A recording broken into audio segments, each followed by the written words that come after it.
Hello, everybody, and welcome back to another episode of Past The Barb. Today is Monday. It is May 1st. Holy fuck. Oh, boy. It's May. We did it. It's gonna be May. Come on, I had to. All right, thanks for tuning in, guys. Yep. Yeah, that was it. Shit, Okay. My bad. So it is Monday, May 1st. I just know how disgusted Will is right now. I can read it right now. Yeah, Will's really the only one feeling that. Yeah. Okay, but it is Monday, May 1st. Monday, May 1st. We're going to dive into it. But the first thing I want to lead off with, we did not talk about this last week. I was fairly tired and I forgot to mention it. But Stolski, Hahner's not here to go against us here. But, dude, the bad man's gone. Aaron Rodgers is gone. Hey, yeah, into not it's for the best. Not very surprising, I don't think, and I don't want to get stuck talking about Packers and Vikings for 25 minutes right now. No, we are not. But I just have to say the bad man's gone. Every episode, and yep, I'm happy. I'm very happy that we don't have to play against them anymore, and that's all I'll say. Also, too, I think Packers fans, and Pink, you can jump in on this if you want. I think they're relieved that this stupid saga is over. The drama factor is gone, so now it's all about Jordan Love, baby. Yeah, let's get this train rolling. Yeah, no more. We're gonna build another dynasty. No more DMT, no dark whatever therapy immersion bullshit he was doing. We're done. Send him to New York with all the other whack jobs out there. And let the NFC North be the NFC North. Yeah, that's fine. Send him there. He'll follow Brett Favre. He'll come back. He'll retire in Green Bay. Big party. Yeah. Maybe he'll come to the Vikings. We'd take him. Yeah. He'll fit in perfectly. He's following the career path of the one. He'll ruin your dreams just like they did last time. Yeah, exactly. Well, there was some other dirty pool going on there. But, yep, Rodgers is gone. Anyways. Yes. Other than that, the bad man is gone, but we got Ryan here, obviously. Ryan, what's going on in your life right now? Well, just went back to the motherland this weekend over in Wisco. Had a little family stuff going on over there. Did a little bit of brewery hopping. Nice. Went to a couple I hadn't been to before. Went to one. Where were you in Wisco, Pink? I was in the greater Stevens Point metropolitan area. Okay. There you go. Nice.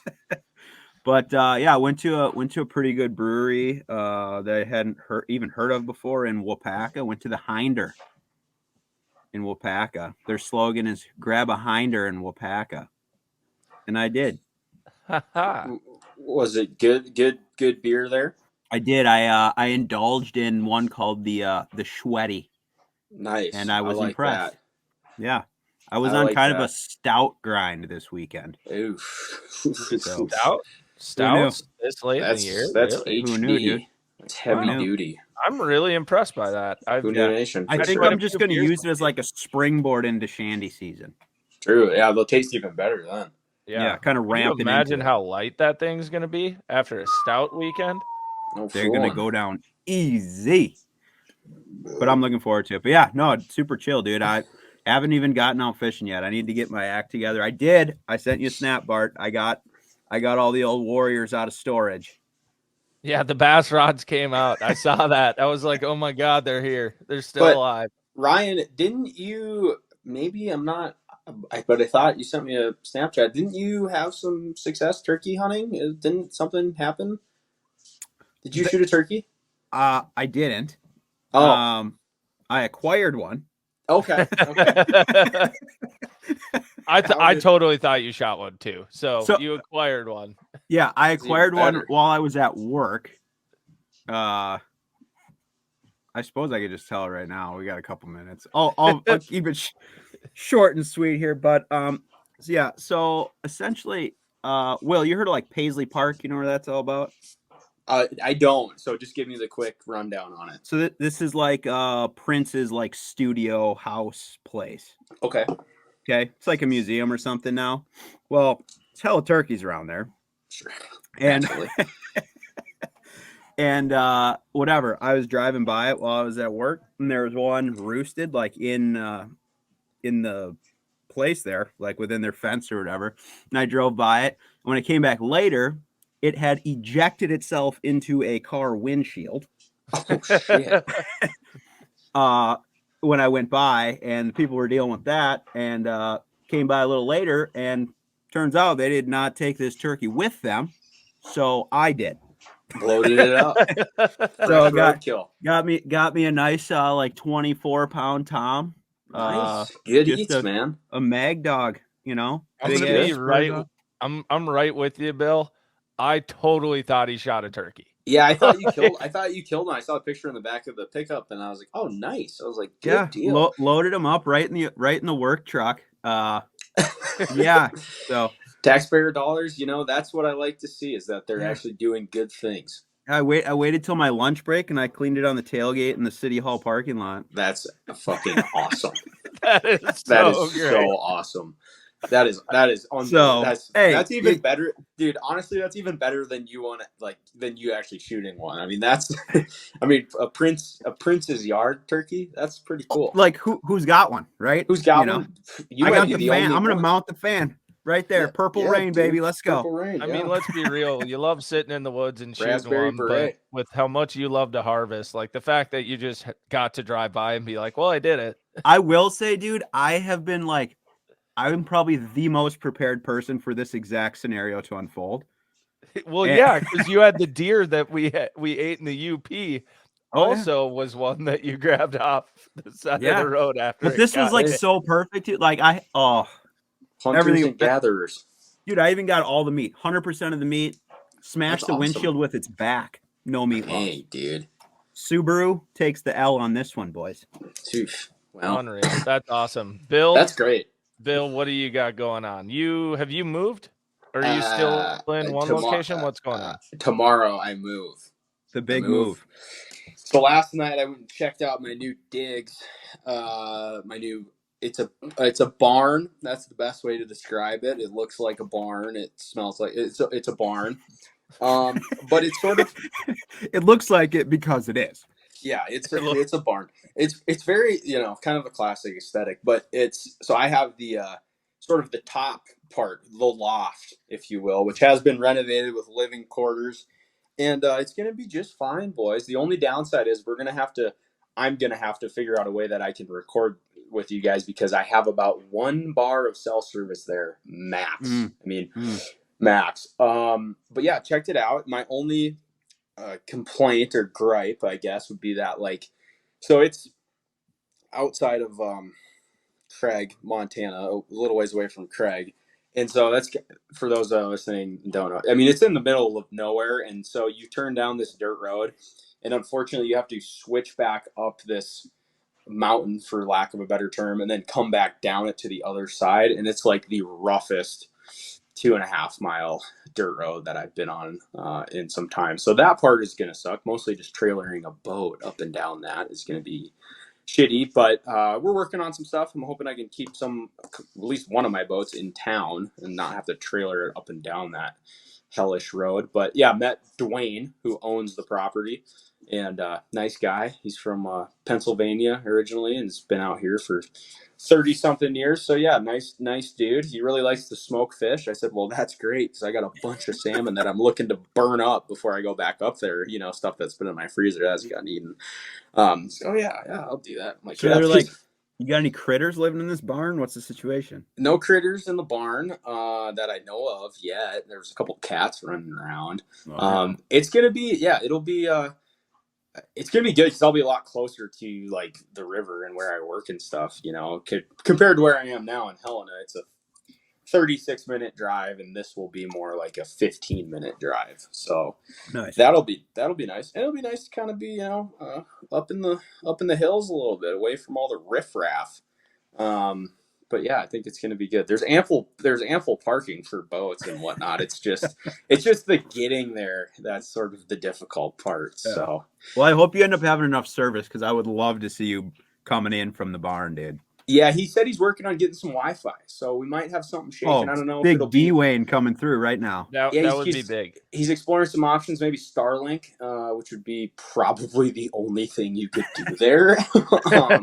Not getting the fiber optic out there. What I've gathered from it, and it's so frustrating because from his house, you can see the highway. I-15 is not that far away, but to get there, you have to go all the way around. Like, it's just like, you'd be better off like jumping the fence from the highway to get there, but you can't. So Yeah, we're gonna be moved in tomorrow, I guess. So I got that going, and then my other main gripe, which, yeah, so and don't clip this into a clip because I don't want the guy to see it. But so We're recording. Yeah, we're recording, but I don't. There's no way this guy listens to this. So my mule deer that I shot this fall, I brought it to this guy in Bozeman, where I was living at the time, to do the Euro because I don't like. I've done a couple of them, and it's a messy, nasty ordeal and whatever. So, and this guy does a good job. So I brought it to him, and then like he's got beetles now, so it takes forever. It's like 3 months or whatever, right? And so, like all winter long, I was like, "Hey, dude, is it ready? Can I get it?" Knowing that I'm gonna be leaving Bozeman. And then he texted me like 3 weeks ago. "Hey man, your mule deer's done." I'm like, "Okay, cool. Like I don't live in Bozeman anymore, but next time I get in town, I'll get it." And then he's just been like kind of like up my ass about it. And so I'm trying to figure out like logistically. Oh, because it's taking up so much room in the shop. I know, dude. I'm like, this is like 140-inch mule deer. I'm like, it's not that big, like but yeah, I gotta get him paid and get that. So trying to figure out if I can try to get down to Bozeman and do all that, which would be kind of fun if I go back down and see some old friends and that sort of thing, since the lady situation is not all that good up here, I'll be honest. But yeah, no, life is good. Gonna be moving tomorrow. So Will just turning into a cat guy living in a barn. He's still finessing that radius on the Tinder. Oh, dude, my radius is huge. It has to be. I only pull from I'm pulling from 3 major cities in Montana now. I got Great Falls, Helena, and Missoula. You're not out to to Idaho yet, though, eh? No, not yet. I don't know if it goes that had to go there yet. Yeah, I don't. Yeah, you might have to take like a drive just to get over there and see what's going on.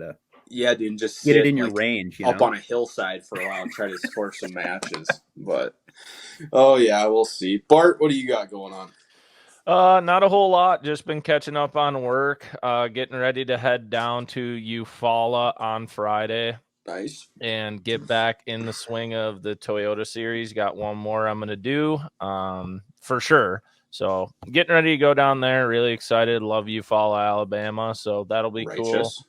Gonna be hot and dead calm, which I don't understand. I've been there like this will be my 3rd time there, and I've been there for over a week each time. I don't understand how the wind literally never blows in that town. Sounds like a place I'd like to be. Not knock on wood, like it. I really does it need wind to be good?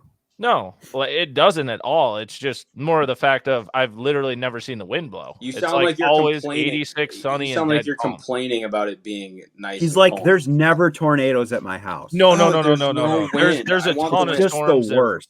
There's a ton of storms that roll through. I'm happy about it. I'm very excited to do that. I'm just saying, banshee. It's gonna be like 6-foot rollers. Yeah, well, dude, if it blew out of the north there, it'd be a really bad time because that. Yeah. Well, guess what? That's what's happening. I'm gonna send some of it your way. Yeah, for sure. But speaking of wind, I had Intune Marine Demo Day on Sunday. It was actually kind of cool to see. We didn't have a ton of people originally signed up, but ton of people ended up showing up. It was kind of cool to see that everybody who showed up kind of had the right mentality of, well, I want to test drive a boat in the worst conditions. Figure today's the day. And it was blowing 30 out of the northwest, sustained. And everybody got a boat ride. Yeah, just people collecting their teeth off the deck after that, or what? Yeah, actually, I mean, hey, the rides were super smooth. They're nice boats. What was the smallest boat they had there? Our guest today, Sam Sobi, his aluminum, but he just kind of crappie fished all day. So I think they didn't have any super small 14-footers or anything. No. Because we just have all the new Vexuses, Camuses, and dude, it's only Ryan. It's only the nice shit. Maybe you missed that memo, but it's the good stuff. Yeah, for sure. But it was really cool. Super cool. It was a lot of fun. It was fun too. In Minnesota, when you get into the winter, November, you have not saying you have your best friends and your friend groups and everything, but all winter I hang out with Ryan, Griff, Waldo, and the ice fishing guys. And this was the first day where it was back with the bass fishing crew. And it was nice to kind of just be back with all the Bassin guys, see Teal, Dane, Figgy, and just all the guys and chat Bassin. So it was cool. Fletcher's has remodeled their whole pavilion, the wharf. So it's going to be, well, you shouldn't trip as much on the 2x4s walking when you're getting a beer. They actually leveled it out. I don't know if you guys have been there. Will, I don't know if you ever have. Pink, have you ever been to Fletcher's? No. I was there for a couple. Yeah, is that I've been on there Lake? like Is that probably on a Lake handful of times. Minnetonka? Yeah, and Fletcher's, I dude, like avoid their that place deck, like the fucking plague. I mean, that place, I don't even, oh God, I don't even know how much money they make on alcohol and food sales. It's got to be just Quite ridiculous. a bit. I think the last time I was there was when we did that Chubbs thing. Yes.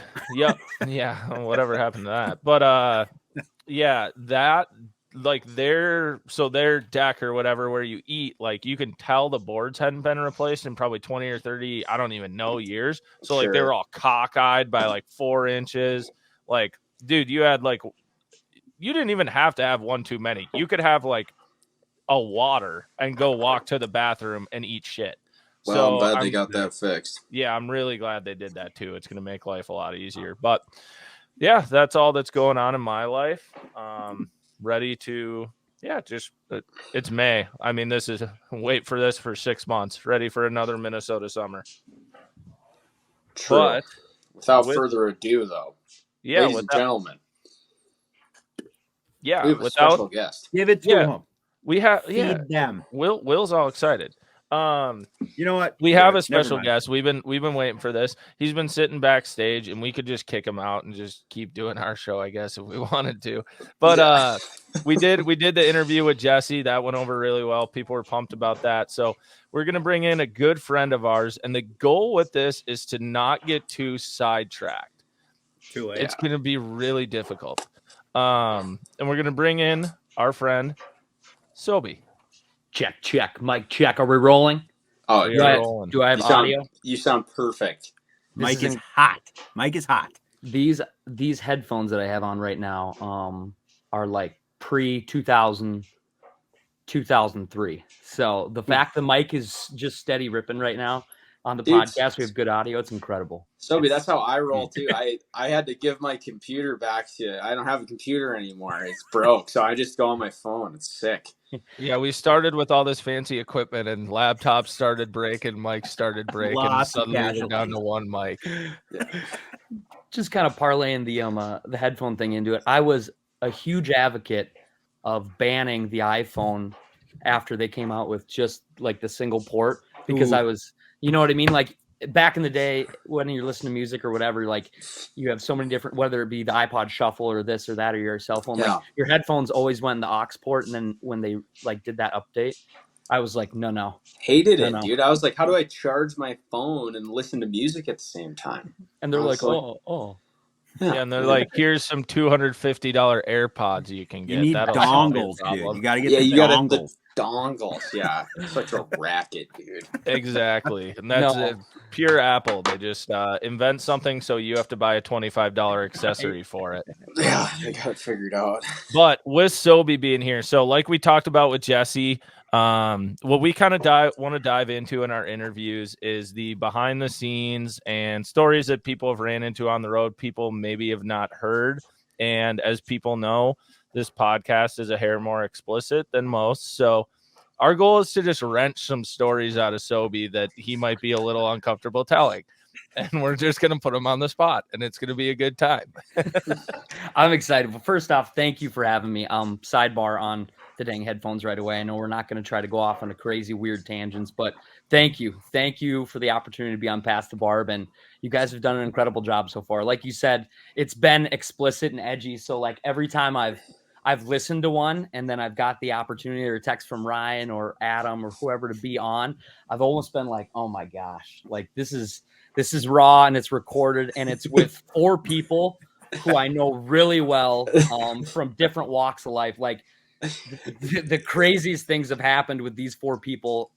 Yeah, I've never been on a podcast before where all 4 of the hosts I've experienced the best days, the worst days, the darkest nights, and everywhere in between. So this is like, it's a little nerving. I'm not gonna lie, it's nerving. Keep it on the rails, because this could go for like hours. And I think it could derail. So Sobi, I think our goal is because obviously you may be back in the future to tell some stories and stuff, but our goal today is to not tell stories with you that maybe we're super involved with. Because we have some that we could definitely tell at different points, but we want to get some other ones. So what I kind of want to lead off with, obviously everyone knows you ended up going out on your own freelancing and everything.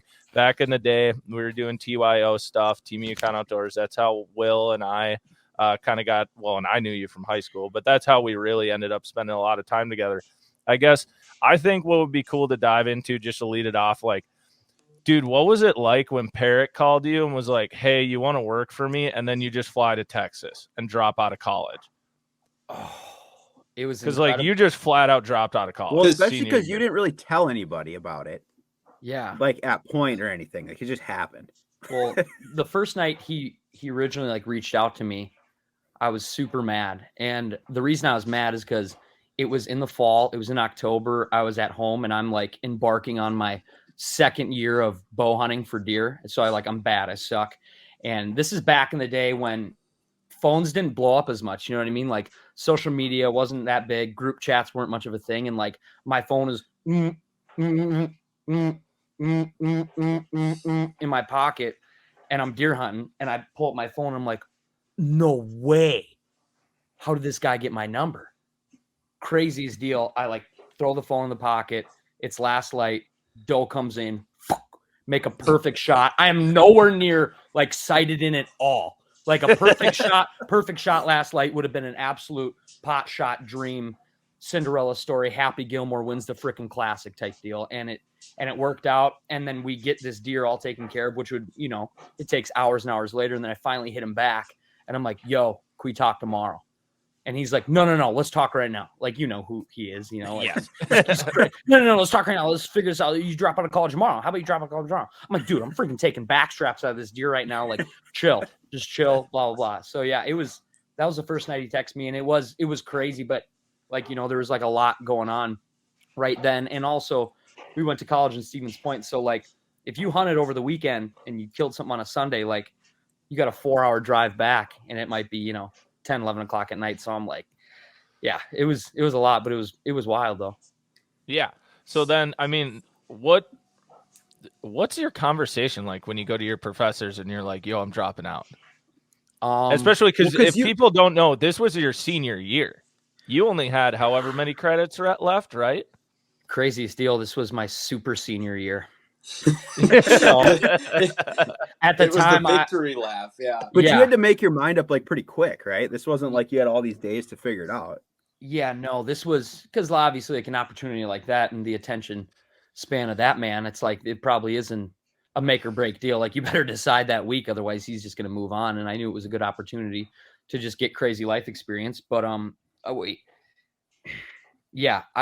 basically kind of mentioned it to my parents, like in that hour span right there. And they're like, oh, whatever. Yeah, that sounds wonderful. But didn't like say like, hey, I think I'm going to go back to school tonight. And then I think tomorrow I'm going to drop out because I was a super senior with half a year left. Like I was banking on, I was so close. You know what I mean? Like we were renting a 2-person apartment and I was in the living room sleeping on a futon with my dresser and stuff out there. I had no room, nothing. I was just crashing this little apartment and I rolled up to school, started packing stuff, talked to all my teachers next day, said I was dropping out. And they're like, you're so stupid. That's the stupidest thing ever. And the graphic design program was like semi-small. So I knew my professors well and they knew me. And I was a decent student and they're like, it's incredible. You know what I mean? You're going on your 5th year round and you're just like gone. So it was they said I was absolutely stupid. Stupidest thing I could ever do my whole life. So maybe it was, maybe it wasn't. I don't know. I still don't know. So Sam, after you dropped out, so like, went in, said it, where was the next, what happened immediately after that? So you left Point, obviously. Yeah. Wow. Okay. So before this, I got to say this too. This was the craziest deal is like 2 days before Parrott called me, Jason Mitchell called me, and he offered me a full-time gig too. Room, board, come out here, be my full-time cameraman. I turned him down instantly, but I said, let's talk after I graduate. And then 2 days later, I straight up drop out to go do a film deal. And then Jason kind of called me later and was like, well, good for you, man. And he was all good. And I really had ambitions and to go work with him, but but that was just everything. When stuff happens, it seems like it all happens at once. And then there's like a lull time in life. Yeah. No, for sure. So you get back home and then what? Do you just pack one bag and get on a plane, or like what happens? Dude, I packed. Yeah, I think I packed one suitcase. I packed the camera arm and this Sony Handycam that, Adam, Will, and I had acquired on Amazon, and it was like the shoulder mount thing. And at the time it was good for us, but even like in the vlog game, then it would have been really elementary. And I literally packed stuff. He's like, okay, flying to DFW. Good. I got your plane booked. Boom. You're moving in like 2 days. Cool. Flying to DFW. So I freaking flew into DFW, and I'm like, oh, okay, dude, like where do you live? Like, where's your house? He's like, oh, get an Uber. And you gotta remember, like, I've been to Minnesota, Wisconsin. That was about it. I didn't have the Uber app. I didn't have anything, dude. So I'm downloading the Uber app right there, and then I Uber to his house, and I show up at his house, like filming with this shoulder thing with this Sony flip out cam. He's like, what the hell is that? Put that away. And it was just, it was really crazy. I packed just the bare essentials, and then he proceeded to show me the closet off the master bathroom where they had set up a bedroom for me. Okay. So you went from the living room futon to a closet. Yeah. And he was all like, oh, I'm sorry, this is bad living space, I'm sure. And I'm like, dude, if you knew where I was coming from, it's the same thing. It feels like, just like this is even better. Yeah, it's all good, man. No, that's awesome. Yeah, I remember that week just being crazy for you. But and just like Snapchats of like you're in one place and then 2 hours later you're driving home, whatever. It was so fast. But so with all that, you end up moving in with the Googans into the Googan house and doing that whole deal. And now seeing where you are now, your film style and everything you do, and getting away from college, like we've seen the transformation of Sobi and like how you film, how you tell stories and all that. Where did that come from and how did that develop? Because you just, like you said, you showed up down there with a handy cam. Like we were literally filming a show on like, we're talking literally like, dude, it looks like the one your aunt has at Christmas filming you open. Yeah, it had a sick shoulder mount though. You could put it on your shoulder. Yeah, it was that exact deal. But like, everything was self-taught with you guys. You know what I mean? With Adam and Will and Brent and a bunch of the other boys, like just really dicking around. And then when I went to college, fishing with Pinkalla and Hahner, that's when I guess like GoPros really became super popular. And obviously we mixed those GoPros into when we were filming ice fishing, and it was just like such rough footage. So everything we did was just film the best you can and try to pull a story together out of it. You know what I mean? It was less equipment driven and less cinematic, less whatever. It was just, let's film it and try to put it together. And I think it was a matter of just trial and error a million times to just really understand how stories go together and how you can switch them up and whatever. So I guess I'd say my style came from that, and then maybe just some of the OG influencers on YouTube of really how to put a story together and stuff. So I think style changes all the time, and I don't know what it's going to be like later on. I don't know where I always think I want to change up my style or do this or do that, but I don't know. It's a hard thing, Yeah. I feel like there's no right answer in filmmaking. Yeah. And I kind of feel like the way that you've kind of gone at it now, like I would say, especially in the past, like 2 years, like you've really kind of developed a style to the point where like, I feel like I could watch one of your videos without knowing that it's yours. And in the first probably like 20 seconds, I would pick it out that it's your video. Really? Yeah. And I just feel like maybe that's a subconscious thing. That's just kind of like the way that you've started editing or like filming or whatever, or just the vibe that it like gives. But I feel like that says a lot about like, well, no matter what you create, whether it's like photos or video or whatever, that it's like when people can just like look at it and pick it out, from a bunch of other videos, that Definitely. It's like you've really like developed something there that's like connecting with people, I think, which is like, I think super cool to like watch too. And like being good buddies is one thing, but like to see like the success that's coming from it is like really badass actually. Thank you for saying that. I appreciate it. Cause it's never like, even if I really like something or whatever, after you edit something for a long time, or even after you edit for years, you know what I mean? I've been editing videos since we were, oh my gosh, I don't know, 17. And now I'm like 28, 11 years. It's when you've edited so much video and put together stories so many different ways, you kind of like, is this cool? And like, is this cool? Are they even like, it's like, there's been so much footage I've burned just because I felt like it didn't go together or whatever. And I think half that's just on me, and people might like some stuff that I thought didn't go together well. And yeah, it's weird putting it So together. when you talk like OG influencers and stuff, who are like, if you had to give 3 that you think you pulled a lot from or watched or like you felt like moved you, who would those be? Because I know I got a couple in my mind from when I've done stuff, but like I'm curious where yours kind of came from. I know we were watching some similar stuff, and then you were watching some other stuff completely, you know, because sure. you're like Pink said, your style, like I think you do a good job of variety, but one thing you have is happy. And like you use a lot of different music and types of stuff that like I don't use.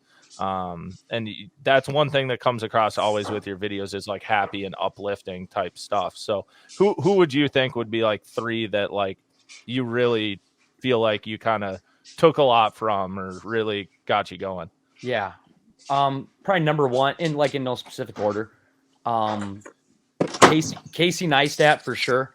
His storytelling style is incredible, and the way he really kind of, in my mind, maybe he didn't, but in my mind, I think Casey Neistat really invented vlogging and just kind of rough cut film put together and wrapped around a story. Well, he like made it cool, you know, that it was like you didn't have to be like a cinematographer to like put out a story people cared about. Yeah, man. And his old stuff is just incredible. Like I was even watching a video today of like 8 years ago. And you know how sometimes when you watch a YouTube video that's 8 years old, you remember it in your head.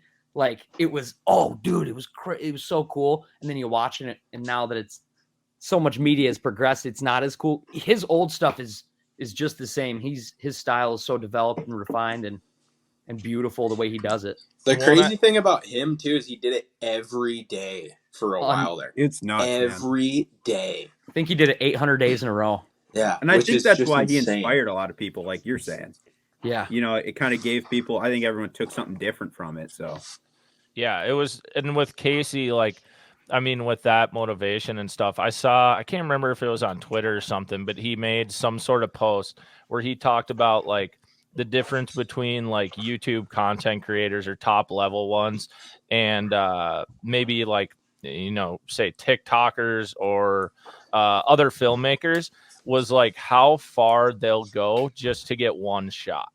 Yeah. And I know you and I have done this a lot of times, or Pink has helped me with Chronicles stuff where like we drive an hour to get one drone shot because we think it's cool, or like go to a bridge so that a car drives over it and things like that like people don't see. And that like Casey totally started that of like getting one shot, then that's your shot, you know? Yeah. And he just really, I feel like he was one of the first people to put out such dynamic content that wasn't mainstream television that people just fell in love with. You know what I mean? He was putting out stuff that people were addicted to before Netflix was addicting. And that's incredible. That's having an audience and having control and having, you know, just an incredible voice. Yeah. So did you can go. Oh, I was going to say, you can see Casey in your videos with like, he's very personable with his audience, and you have that same type of thing with your audience. Like whenever we see fans or whatever that meet you, like they feel like they don't know you, but you're their best friend. And that's really cool to develop that with your audience. Go ahead, Pink. Yeah, I was going to say like, do you feel, I mean, obviously you got a couple other people you're going to mention here, but like, do you feel that you were able to like see things there that you wanted to like kind of not like do the same thing, but like you took things from that you were like, God, I got to figure out how to do that in my way or anything, or you know what I'm saying? A little bit. Yeah. I think, and something I'm still thinking about, like even with, I just sometimes step back and look at Casey and what he's done. And he was like vlogging, like you said, his everyday vlogs, which he was doing some interesting things, but he would find beauty in the simple things. Like obviously living in New York City, a lot of stuff is going on, but he could he could find different small things and film people doing it or himself doing it. And it was so relatable. And then whenever he was filming it and pulling it back together or breaking up his story, it really felt like he was talking to you, and there'd be a really relatable deal, almost as if you're having a conversation. You're watching the video and not saying anything, but he's having a conversation with you, and then he'll show you something amazing, and then he'll show you beauty within just him scribbling on this board or doing whatever. There's so much relatability in the small things. Even though he lived in New York City, I found relatability in him, which is odd. Like, I live in dang farm country, Minnesota. Like, we have nothing in common. We really don't. Yeah. For sure. I think that's great. So who would you say are two others? I got one in mind that I know we both like. It's the reason we fell in love with filmmaking in the fishing world. And it's John. It's John. Yeah. John was kind of the first one to vlog fishing, the way that it's vlogged a lot now. And that was, and he's doing it without copycatting or seeing anybody else do it, which was incredible when he was first starting out, and his style. Like, yeah, he's an amazing storyteller. And he's really witty and really had a conscious effort to never lose focus of the story, even throughout the day, how random shit would happen. Well, and the way he tells like trips is just like, I remember we always talked about, like, when he did trips, you were just like, this is like, that's the whole reason. Like, when we went to Maine, like the way I filmed it and the way we did, I mean, actually we all filmed it, the way we all did it was like around that, just being like, it was just so cool. Like, you feel so there, and that was cool. You got any others? And then we can pop into some other stuff. He didn't start creating till a couple years ago, but it's Casey Neistat's brother, Van Neistat. And his perspective is really interesting because him and Casey grew up filming together. Obviously, they did an HBO show, and Van had been like a freelance artist for a while and a freelance videographer. But for the longest time, up until like 2 years ago, he never even had social media. So he has almost like a pure mind. And when he creates and does video and does different stuff, you got to watch him, Van Neistat. You can just tell he's coming at it from his own angle, and he's not taking stuff from Casey or stuff from other creators. So he's like a pure brain, one of the last ones left. Yeah. What do you feel like? I mean, kind of just on the back end of that whole conversation, like, I don't know, I'm sure like sitting down and watching your own stuff. I mean, it's tough. Like, I've, even stuff that I've done or been involved in, it's like, there's always the things where you're like, oh, I should have done that better or different or whatever. But like, for your style, like what you're trying to do and like get better at doing and everything, like, what do you sit back and feel is like something that you're because people don't see how you edit, right? I mean, they see the final product, but like, everyone has their own process. Like, what do you feel like you're doing that's like being successful, that you're like, you see that and you're like, I need to keep doing that or advance that? You know what I'm saying? Yeah. I know that's tough, but it's like, I'd honestly, I'd like to take your question from a different angle. Not what I'm not doing successful, but what I'm not doing good enough job is, I think that's good too. Is just like we talked with Casey, how he'd find simple, beautiful things in New York City. There's so much culture in fishing in general that I feel like I'm not capturing. So like, if a day of fishing or whatever happens, you know what I mean? You guys have been on a million fishing trips, done a million different things. There's so many different places you stop at and do, whether it's a freaking up north bait tackle shop or a gas station or a breakfast joint or this or that, or the bars afterwards and the people you meet. Like, there's so much cool culture in fishing, or even Midwest fishing, that I don't capture it all in the videos, I don't think. And that's something that kind of gets at me. Like, there's a lot more there. Like, on fishing trips, our best memories are not really the fishing part. And I feel like there's something there to be captured. And it's obviously hard to have that raw experience moment and capture it.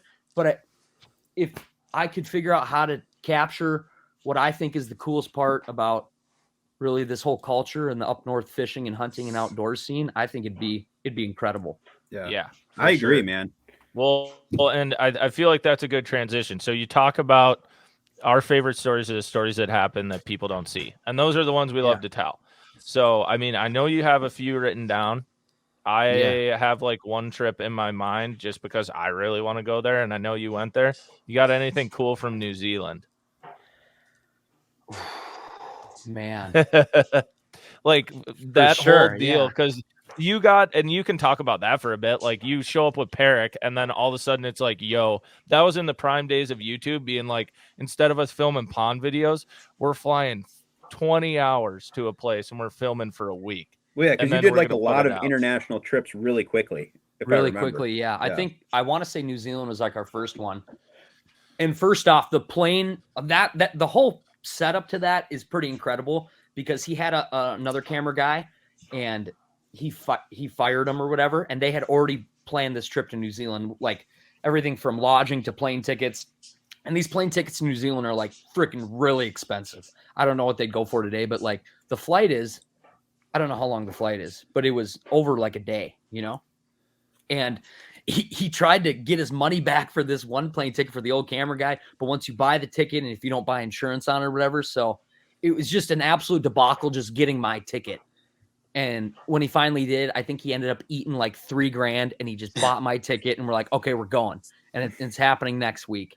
And I think the connection flights back were different too, which were super odd because I think we had to fly from New Zealand to some different island and then something like that. I don't know. The whole process of getting there and back, it was really spooky to, you know, a small town farming community man like myself.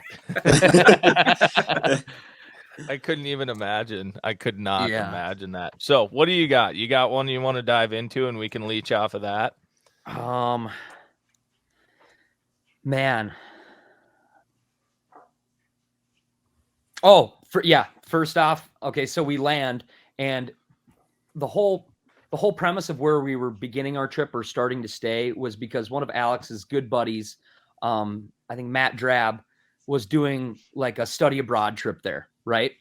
So we like fly in there and somehow make our way to like his college house or whatever, where maybe he was living with other foreign exchange students or some New Zealand people. I don't know. It was really odd. Like, and obviously I'm sure the communication between Alex and him was not amazing. So like, it's like off the cuff, you know what I mean? We're just like halfway across the globe off the cuff. And we instantly get there. And he's like, oh, dude, you can just like borrow like my roommate's car. Like I've got class all day today and then I got to study for finals. After finals are done, then I can like fish with you guys. And he's like, oh, okay, cool. Sounds good. Cool. Sounds good. and instantly when we get there, we realize, you know, they're driving on the left side of the road.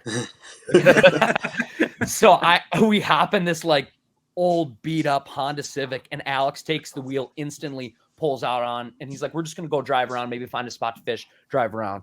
And it was an absolute shit show. Like I'm talking, we were almost flying off of cliff sides and Alex is taking not wrong turns, but turning into the lane of oncoming traffic. And everything's backwards. Within the first 2 hours we were there, I was going to die in that place. So that was probably the first one. That was really freaky. So Sam, how long were you guys there for? How long was your stay? I want to say like 2 weeks. 2 weeks. Yeah, I want to say 2 weeks, and it was incredible. I'm trying to really think back. It wasn't that long ago, but it feels like it's like centuries ago. Yeah. Yeah. You know, I mean, we went to different parts of New Zealand where there's homeless people out shark fishing at night, catching sharks and harvesting wicked fish, to night walkers walking around on the street, to just weird stuff. So did you guys rent a car, or what was your mode of not communication, but transportation when you were there? Other than this Honda Civic. Yeah. I think it was the Honda Civic. I think that's what it was. Mostly the Civic. Yeah, it was mostly the Civic because you didn't drive it, or did I didn't once. Alex drove it a bunch, and then when Matt could come, then I made Matt drive it because I was like, he's been living here, dude, for like 2 years. He's driving. And he almost killed us in the first 3 days. Like, dude, let him drive. Yeah. Yeah.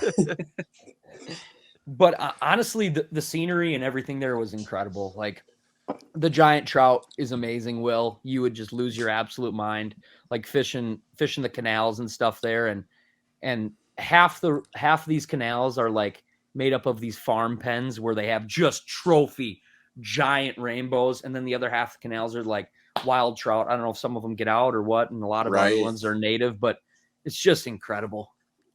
So what did you fish for there? I know obviously the giant rainbows was like the top part of it, but then didn't you have God, I can't remember his name, but he came and visited America for a little bit. But we guys went fishing with him on like Shields Lake. What's his name? Brennan or Brandon or something like that. Oh man, he's a fly fishing guy.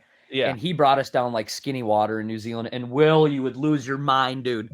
Like I'm talking incredible scenic Lord of the Rings looking New Zealand dude, literally background. Lord of the Rings. Like... and we're fishing these pockets and these little like just these little eddies that for sure like have not been hit by people, and just catching little rainbows. I want to say we just mainly caught rainbows, dude. But then I think we might have caught some other fish actually by the ocean. It's tough to remember. Did you do any saltwater fishing when you were there? Did you ever fish the salt at all? I just think from shore. Yeah. But I know there's a lot of opportunity around there. Yeah, what an incredible resource that is. I mean, obviously you have the trout and stuff too, but I mean it's an island, which I think is so cool because you can fish inland and then also fish saltwater, which is like my only gripe I think with Montana is like you're far from the saltwater, but there you have it all. You have an inland fishery and a saltwater fishery, which is just so badass. So was that like, I mean, obviously like you guys went there on that one trip, but like, has that like sparked anything where you're like, God, dude, I got to go back. Like we were flying by the seat of our pants, but like, I got to do that again. Like, have you felt that for like, I mean, granted you've been to a bunch of places with them, but like, was New Zealand one of those or is there another one that stands out more? No, New Zealand, like dude, I'm almost like mad at myself because I feel like there was so many stories from there that I'm just not recalling on. I honestly, for how weird it sounds, I wish I would have journaled some of this stuff down, but I didn't. I know it's still up there. I'll think of different stuff, but yeah, dude, New Zealand was big time one of them. I'd also like to go, I don't know. I'd like to go to like Japan and see that culture in the bass fishing world there and do some of that. That's not in my top 5 or whatever. That's coming up later, but that's just... we don't want to spoil any picks. Yeah, we can't spoil way and stuff. But no, with that, so like we said, you traveled all over the world and have done a lot of different trips. What's maybe one that you're just like you always think back to and you're like, this was it? Like that was burned in your memory. Yeah.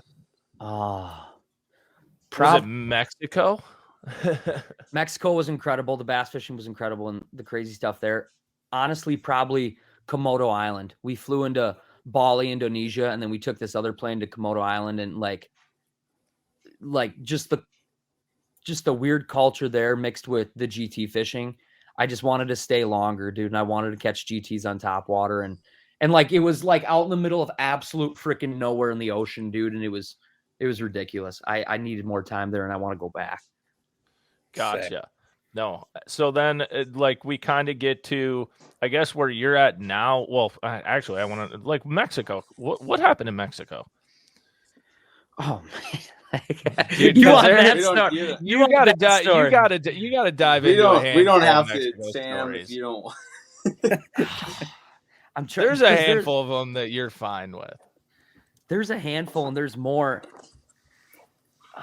Mexico is not where the moped thing happened, if that's what you're thinking about. No, and you've told the moped thing with Teal. If people want to hear about Sobi getting arrested, and what was that, Komodo or what? Yeah, that was in Bali. Okay. That was in Bali. Sam, what did they call this was, I don't know if this was in Bali or if this was in Thailand. What is it called? The world's biggest adult playground. What is it? Wow, yeah, that was in Thailand, and that was, what did they call it? Incredible. There's like way outskirts parts of Thailand that are just like total country, ponds, everything, and then like you could go straight up downtown Thailand, and this was probably the oddest thing of Thailand. It was this large place called the world's largest adult playground, and I think it was a 6-level complex, basically mini mall of strip clubs, and it was just different ones on every level. But the oddest thing about Thailand, dude, is like when you get down to this downtown area and you're around this complex and there's food on the outside, there's street food everywhere. You see so many like 65-year-old white dudes just walking around, and they are just fluctuating in and out of this complex.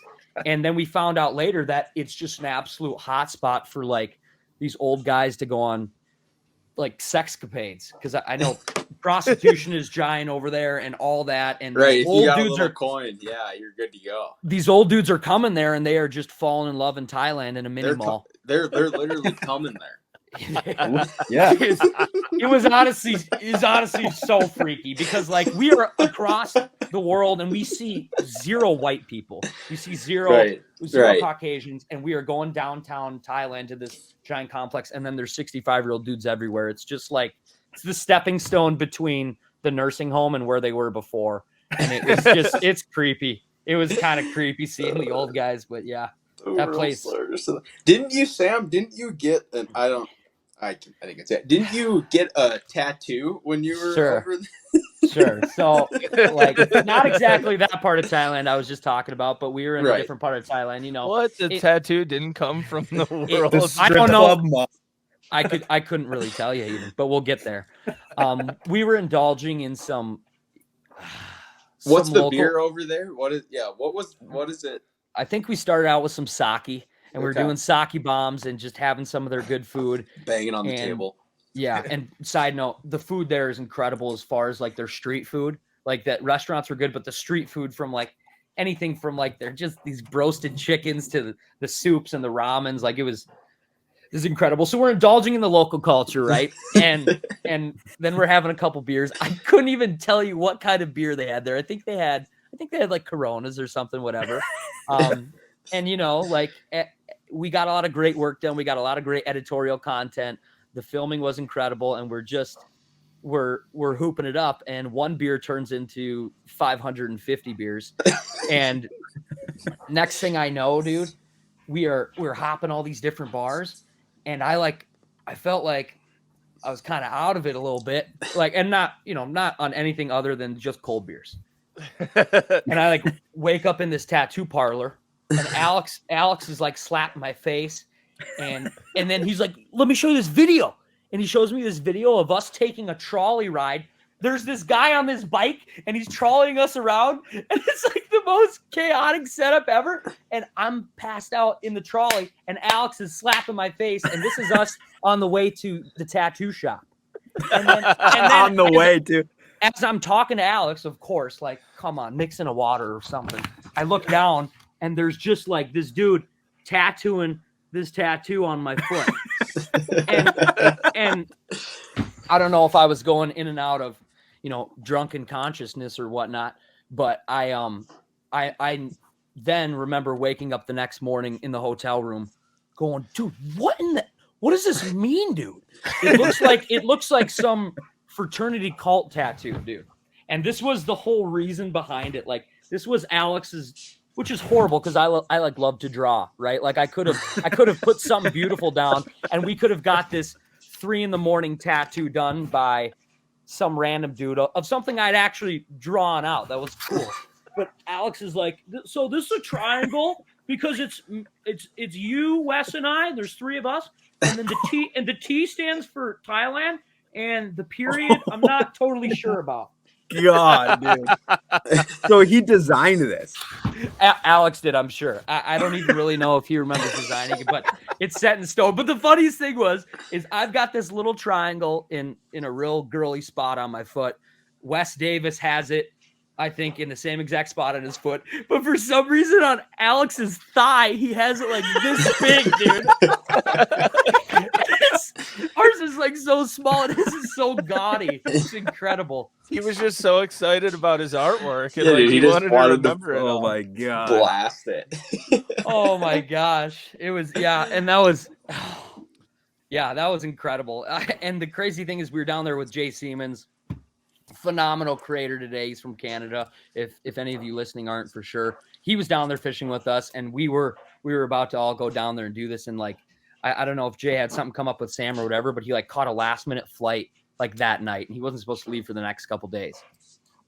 And we ended up, waking up like the next morning at 5 a.m. And that actually happened to be like one of our biggest, longest days. We were going to go down this one crazy river in these canoes with these local people, and it ended up being horrible weather, and we all felt like trash. You know, we were clearly extremely hungover and just needle pricked and freshly tatted. Yeah, we were tatted up. Yeah. So, dude, there's so many like that, and I just I kind of forgot about that until I don't know. It came up. Yeah. Well, and I brought up Mexico because I was just thinking like that was the beginning of Guggen Bates.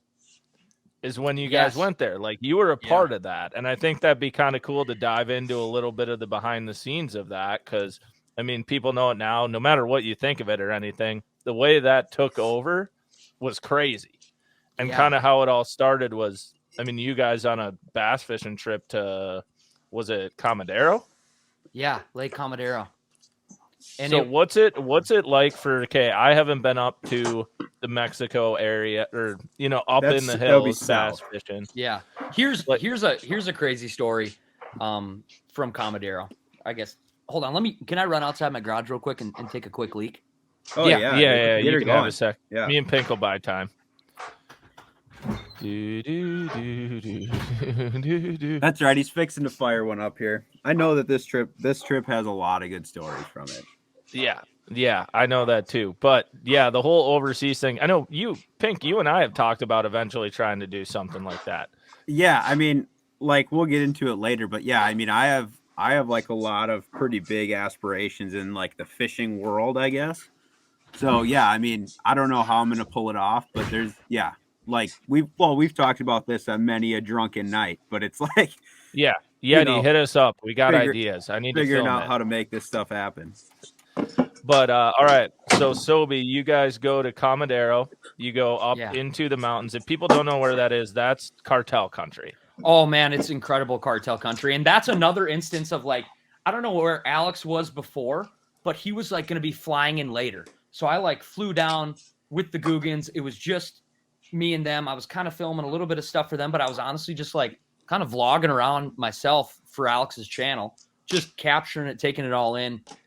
Day one, we get there, and it is like it's definitely cartel country. Like we get out on the lake, and it's just these small boats, and we're running all over with our guides, who really aren't like guides. They are taking us to like like kind of different areas of the lake, but they're basically just like driving the boat, and they can speak the language, and they probably make sure everything's okay, But I'm in the boat by myself day one because Alex isn't even there yet. Dude brings me to one far part of Comadero, which is this big, giant, beautiful bass lake with trees coming out of it. And this valley opens up. And I was like, I don't know a lot about agriculture, but that is all marijuana in the weeds. This is a whole valley filled with marijuana. And I like look at the guys like, marijuana. And he said, oh, and then I was kind of like cartel, and we'll see. And like the language barrier was so tough, but I went back that night, told all the guys, and they were like, oh yeah. Like that's some of their fields right there. You know what I mean? That's some of their harvest land. And that was incredible. But that's not the story I wanted to tell. So I got in there. I was fishing day one by myself, cracked them. You know what I mean? Like I freaking cracked like a 9.5 pounder, a 7 pounder in 8.2. It was crazy. And the other guy struggled. And I'm like the cameraman down there. They're the fishermen. I'm the cameraman, but I got the opportunity to go out by myself that first day because Alex was MIA, whatever. And so they're all like, they're calling me hot ass and stuff like that because my ass was hot. You know what I mean? I was banging them. And I got lucky. Yeah. Just wait. That's a little foreshadowing of what's to come. So we go out there the next day, and Alex is there. I'm filming, blah, blah, blah. We fish right away in the morning, fish all day, have lunch on the boat. They pack. Also, what's cool in Mexico is they pack like 12 cervezas. You know what I mean? Just these ice cold Modelos. Yeah. It's like a really small little ham sandwich and some weird beans and weenies and like very just like minimalist, food from there. and then all these beers. But they tasted good in the hot sun. And we get back and the sun is setting. I don't know if it was a good day or not. I really couldn't tell you. But from where we launched to where like the headquarters were, it was like an hour and 15-minute drive, which is incredible. From where all these boats were launched on this little peninsula, it was like a windy van ride back up through the mountains, over bumps, through poverty-stricken areas, crazy places to get back to where like the resort was, which the resort was really just, you know, a small fenced off couple shacks in the woods. Like in the mountains. Either way, we pull up to the peninsula. Everyone's talking fishing. We're unloading gear from the boat and we're getting back into these white vans. And to charge the boats at night and to charge these lights, they like run generators. You know what I mean? So I'm talking to a couple of the guides there that like speak a little English. And I like sit down like near or on one of these generators. And I was like, oh, whatever. I like something felt weird. That was no big deal. We hop in the van and I'm like, oh shit. I just sat in a bunch of water. Whatever. Shit, I got my pants all wet. I'm sorry about your van, whatever. They're driving us through the mountains. Like 10 minutes into driving through the mountains and we're bouncing around. I'm like, kind of like picking at my undies. You know what I mean? Just a little uncomfortable. I'm like, dude, what are you doing? You know, and the vans are tight packed. You know, we've got like 12 people in this van, you know, with some gear in the back and it's really tight packed. But I'm kind of like really starting to squirm. And I didn't really even know what was going on. And then almost like if you've ever put on icy hot, you know, almost like it's cool. And then something just starts to frickin' burn. And I was like, dude, my ass is on fire. Like really bad. And I like, that was the thought I had in my brain, said nothing out loud. My eyes are huge. I'm in shock. 10, 15 more minutes goes by. This is getting unbearable. My ass is on fire. And I tell them, I like yelled up to all those guys and said, please tell them to go as fast as possible. Something is severely wrong. Something's severely wrong. I've never had this sensation. My whole butt and the back of my legs are burning freaking hot. I don't know what's going on. And I was like, and then I'm like smelling my hands and I'm like, dude, I sat in a whole bunch of gas on the generators. If you Google it now and look it up, if you sit like in gas or sit in gas for an extended period of time, more than like 30 minutes, not just on your hands, but like the tender skin on your thighs or whatever, it can be an incredibly painful burning sensation. That is just, it's horrible. Google it when you're done with this. Google it. Oh my God. So then what? So you're driving. And it's getting worse and worse. An hour goes on and I'm freaking screaming in the back of this thing because I'm in so much pain. I'm telling you, it was a 10 out of 10, not kidding. We pull the van over. I book inside. I strip all my clothes off on the way running through this little pavilion to the shower area. I get in the shower and I stand underneath the cold shower for, 30 minutes. And I walk out and my whole lower back and my whole ass and my whole bottom of my legs were just completely red. And that older guy, Steve Parks, he used to work at Strike King. He reassured me, just put a bunch of cold water on it, wash yourself really good. You should be fine. But in the van at the time, I was really tripping balls because we're in the mountains and it's like, I'm nowhere near a hospital. I'm nowhere near anything. And I'm not trying to go to the hospiol in Mexico, but True. I was truly hot ass that week. Does anybody in this van You were the like hot realize ass. what's happening? Yeah, the older guy up front, I explained to him what's happening. And he's like, oh, you're going to be in a world of pain.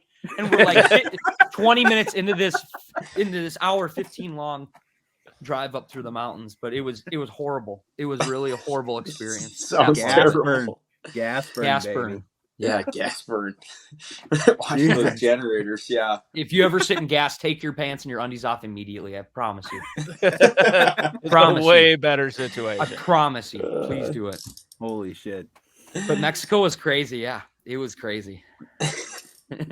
No, that's awesome.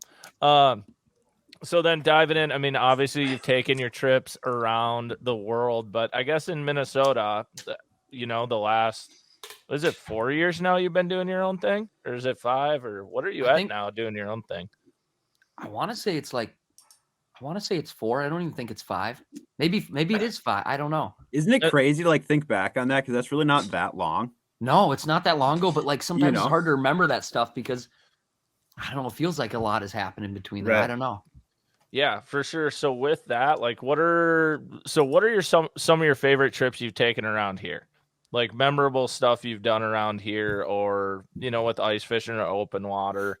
Obviously, you've done the Tourney Tuesday stuff, done the one, filmed some cool stuff out in Montana and just a bunch of different stuff. But Yeah, maybe what have you dove into around home that's super memorable?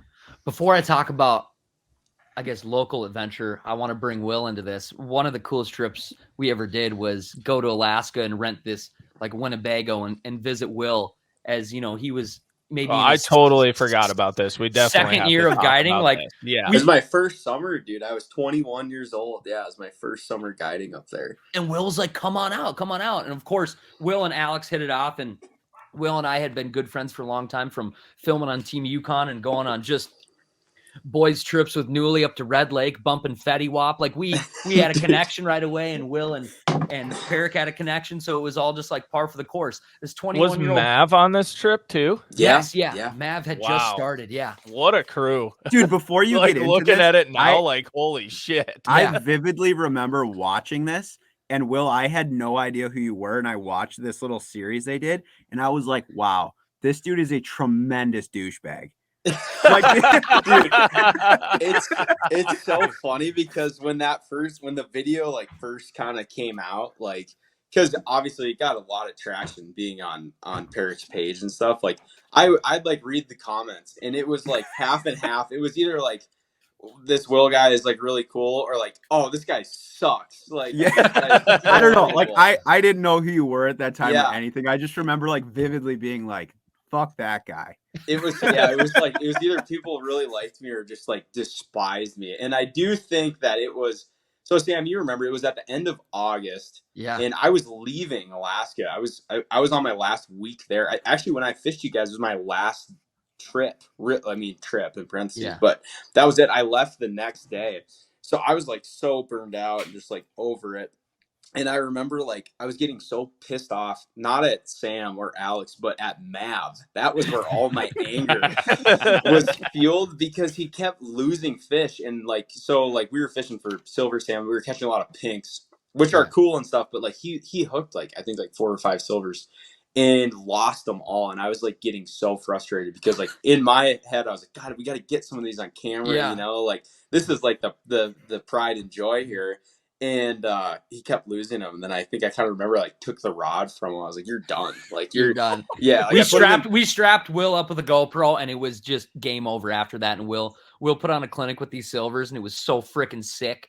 And he just shooting like drone footage of him as he's operating on the oars down the Kenai. It was incredible. Like it was just, I think that's some of the coolest footage I've ever shot was Will just operating the oars. It was so cool to have you guys up there. And then the best part now is like, I still like look back on that video. And I think that's sort of the cool part. And you guys will attest to this, like years down the road, when you look at something that was filmed, like, and go back to it and show it to people, like, of course, like my parents and like my grandparents and all that, but like I've showed it to people, like fairly recently, to be like, because it's so well put together, and like to see that and be like, well, this is kind of like what the Kenai is in August. I think it really, kind of captured it all. But yeah, it was sweet. We only fished one day, but we had a good day. Really, in evening actually. I think we floated like 1 to 7 o'clock maybe.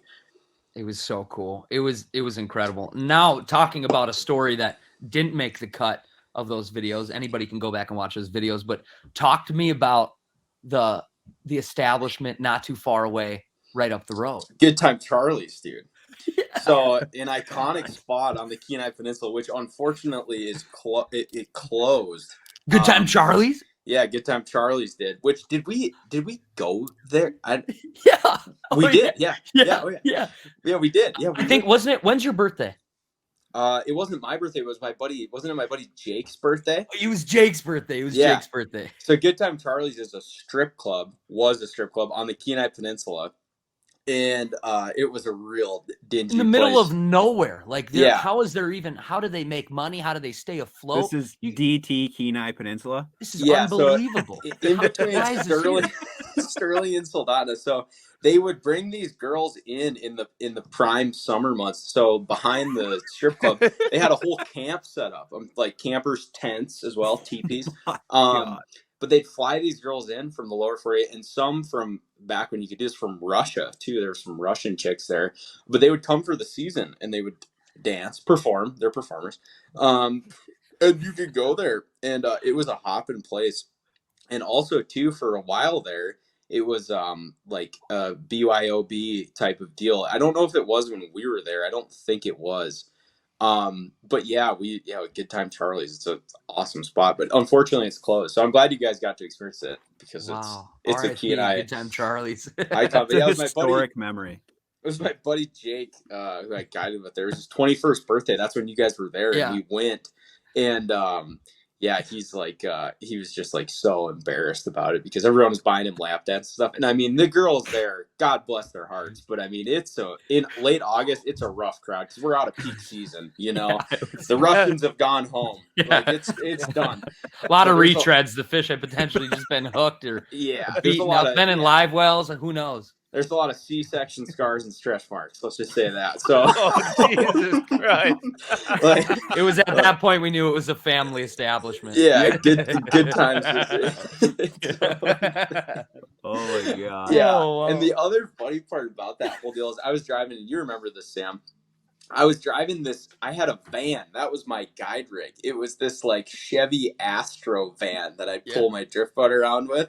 And like, I don't know whatever happened to that van, but it was two-toned, like we call it the reverse Oreo van.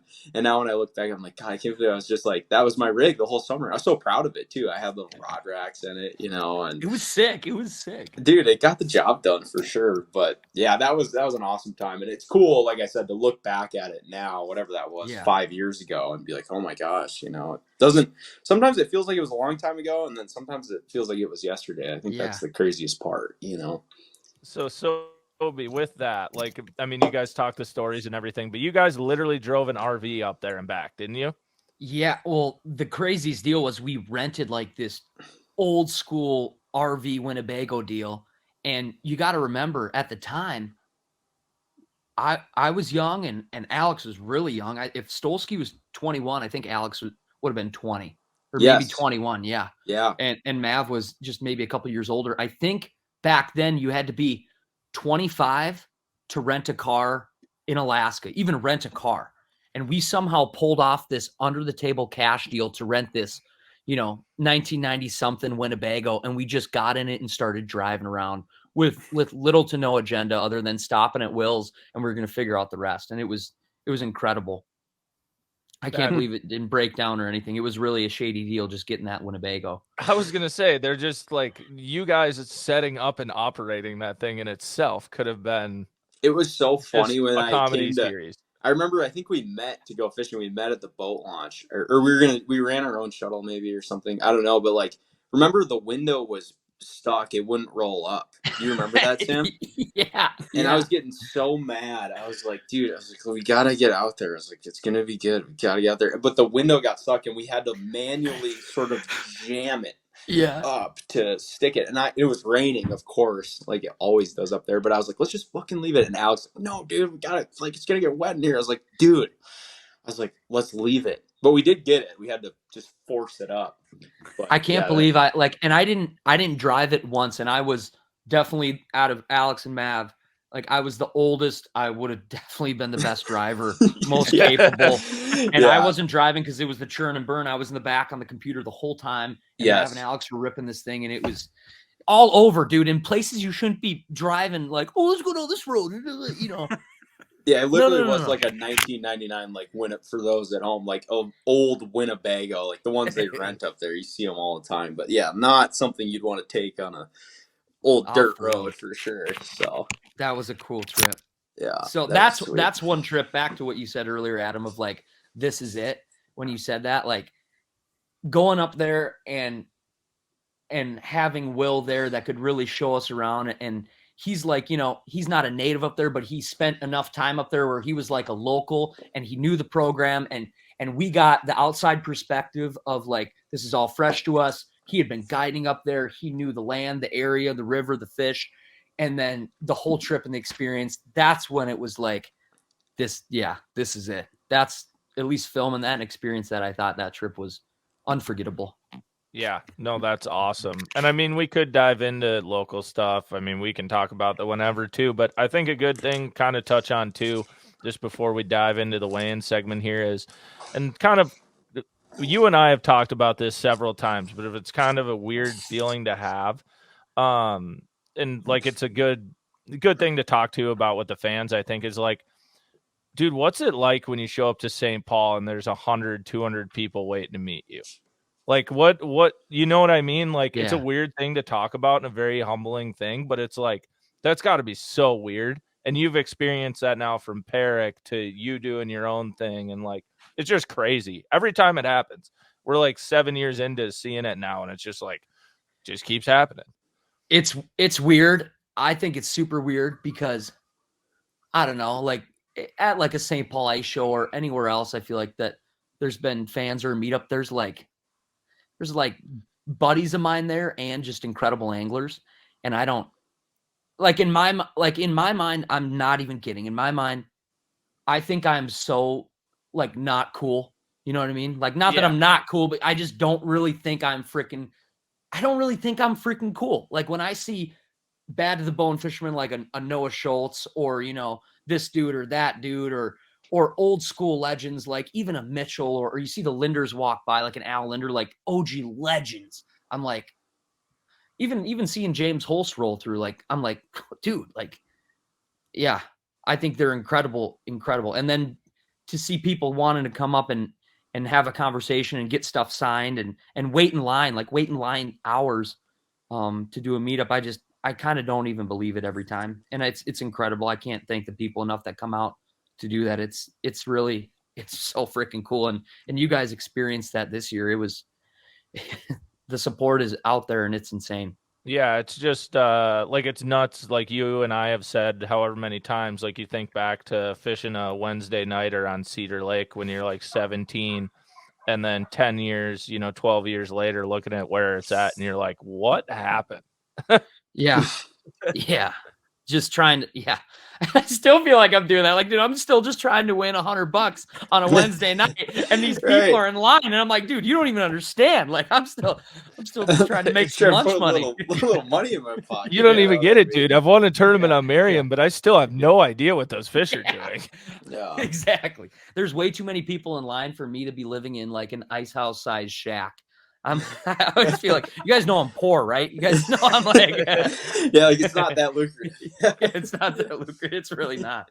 Yeah, homeless most of the time. People see all the YouTube views and everything, and you're like, dude, if you had $1 for every time I was sitting in a McDonald's parking lot uploading a video, just like scrolling through my phone, or sleeping in church parking lots because that is the only place that's busy on Sunday that always have plugins, like. That's like you guys shouldn't be standing here. Do you go anywhere else? Go to a booth. I don't know. Yeah, dude, you don't want to talk to me. You don't want to talk to me. I just showered today. Yeah. Oh, no, man. Awesome. No, that's good. You guys got anything else you wanted to dive into? I got one. So, like, I mean, I think we'll just stick with the like kind of the filming stuff and all that for this one. But like, so I mean, obviously you've been grinding like super hard on YouTube. Like, it's crazy to watch, and like the volume of content you've been putting out over the past couple of years is just sick.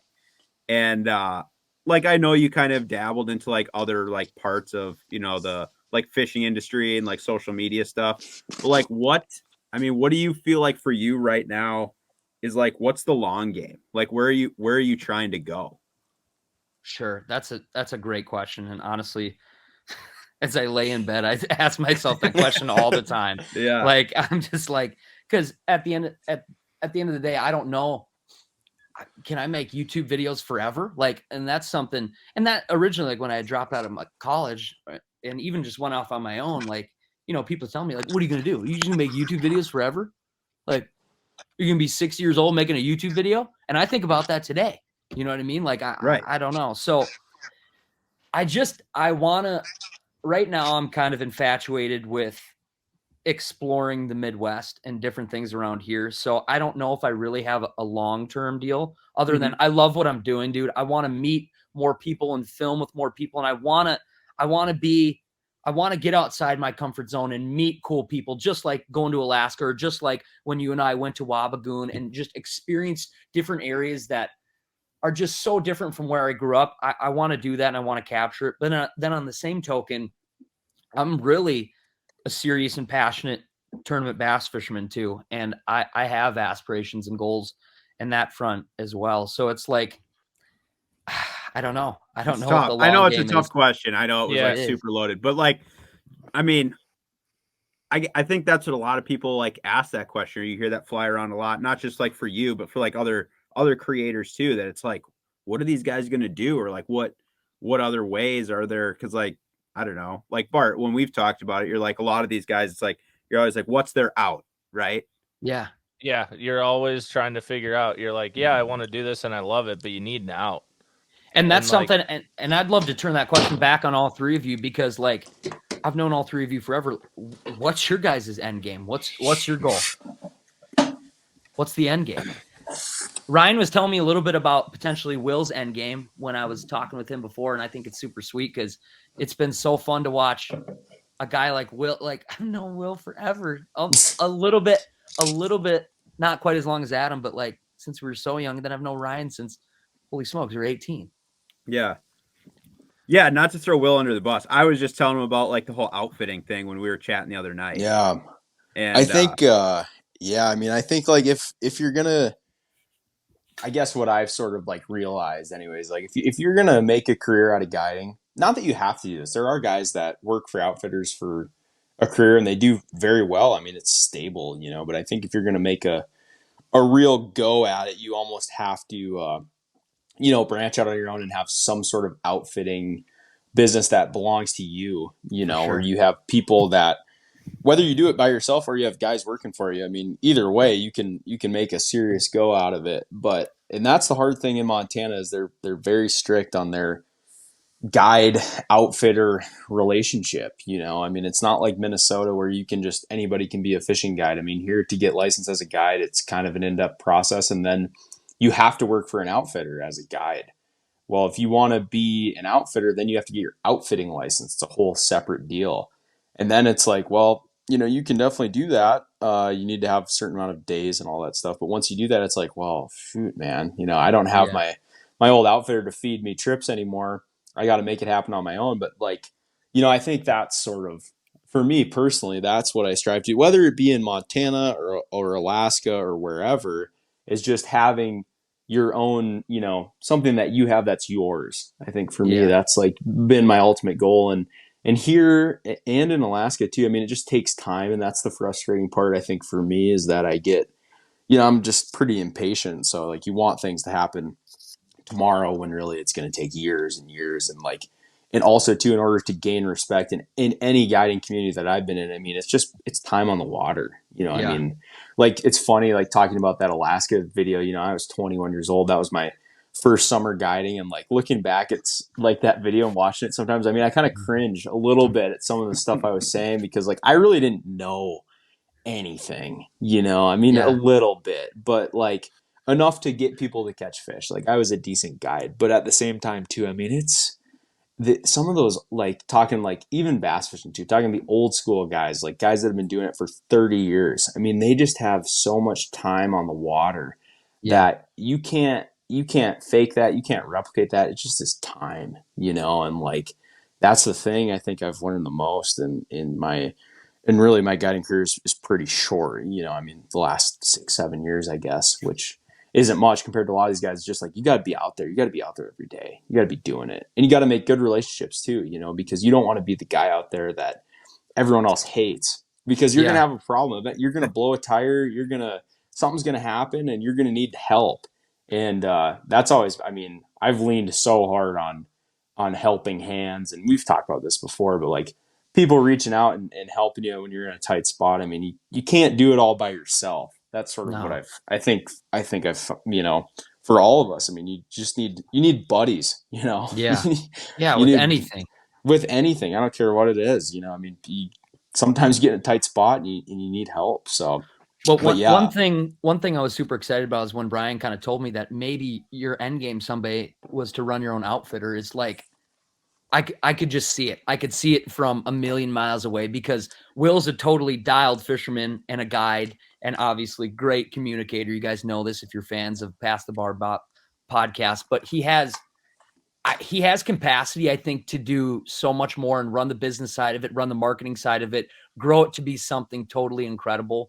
Because you went to lacrosse, and before lacrosse, between different social media gigs and this and that, you've done a lot. And I think your capacity to run an outfitter differently your way and get people attracted to it, I think it's gonna be a home run, dude. It's gonna be a home run. I really appreciate that. I'm definitely a little ways out from that for sure. But my whole thing, and I think you guys would maybe agree with this too, is in sort of the era of social media where you see a lot of stuff that isn't really reflective, I guess, on like what actually goes on. I mean, you know, for me, my whole mantra from the beginning that I started guiding was just to work hard and try to like outwork people, because I was never the best fisherman, and I'm still not, you know, because you're around these guys that are just significantly better than you are, other guides. And you're also coming from an area that doesn't fish like the area you're in at all. No, you know what I mean? Totally different. I mean, these local Montana guys out here, I mean, they're so good and they've been doing it their whole lives, you know? So like my thing is like just trying to work hard and learn. And I think the best thing that I learned, and it took me a little bit for sure, especially after that first year on the Kenai, just because I got my ass kicked a lot, is like taking those beatings and like turning them into a good thing, and just knowing when to just shut up and listen, you know, like ears open. Like when the old crusty guy at the bar, like finally talks to you, you know, and like, just shut up and just listen to him. You know, I think that has been so beneficial for me, and it still will be, because I'm only, you know, 26. I mean, I'm not even close to what a lot of these guides are. So, you know, I think, that's my ultimate goal is, of course, to outfit, but, you know, working your way up and doing it the right way, I think is huge for, I mean, not just guiding, but for anything. I think Sam, you'd agree with that too. You know, I mean, just sort of climbing the rungs of the ladder. Oh yeah. Oh, for sure. Pink, what about you? I don't know, man. Like, that's really tough because like, I feel like I've done a lot in a very short time. That's kind of created some opportunities that I never really thought I would have. So it's like, I don't know, like I always had aspirations of doing like more of the content creation stuff. And like, dude, honestly, after I met Sam, like in college and stuff, like it really sparked me to like want to do that, you know? And that was before you ever got a job doing it. Yeah. You know what I mean? Yeah. Like, cause when I first met you, you were like one of the only people that was like filming anything, even for fun as a hobby.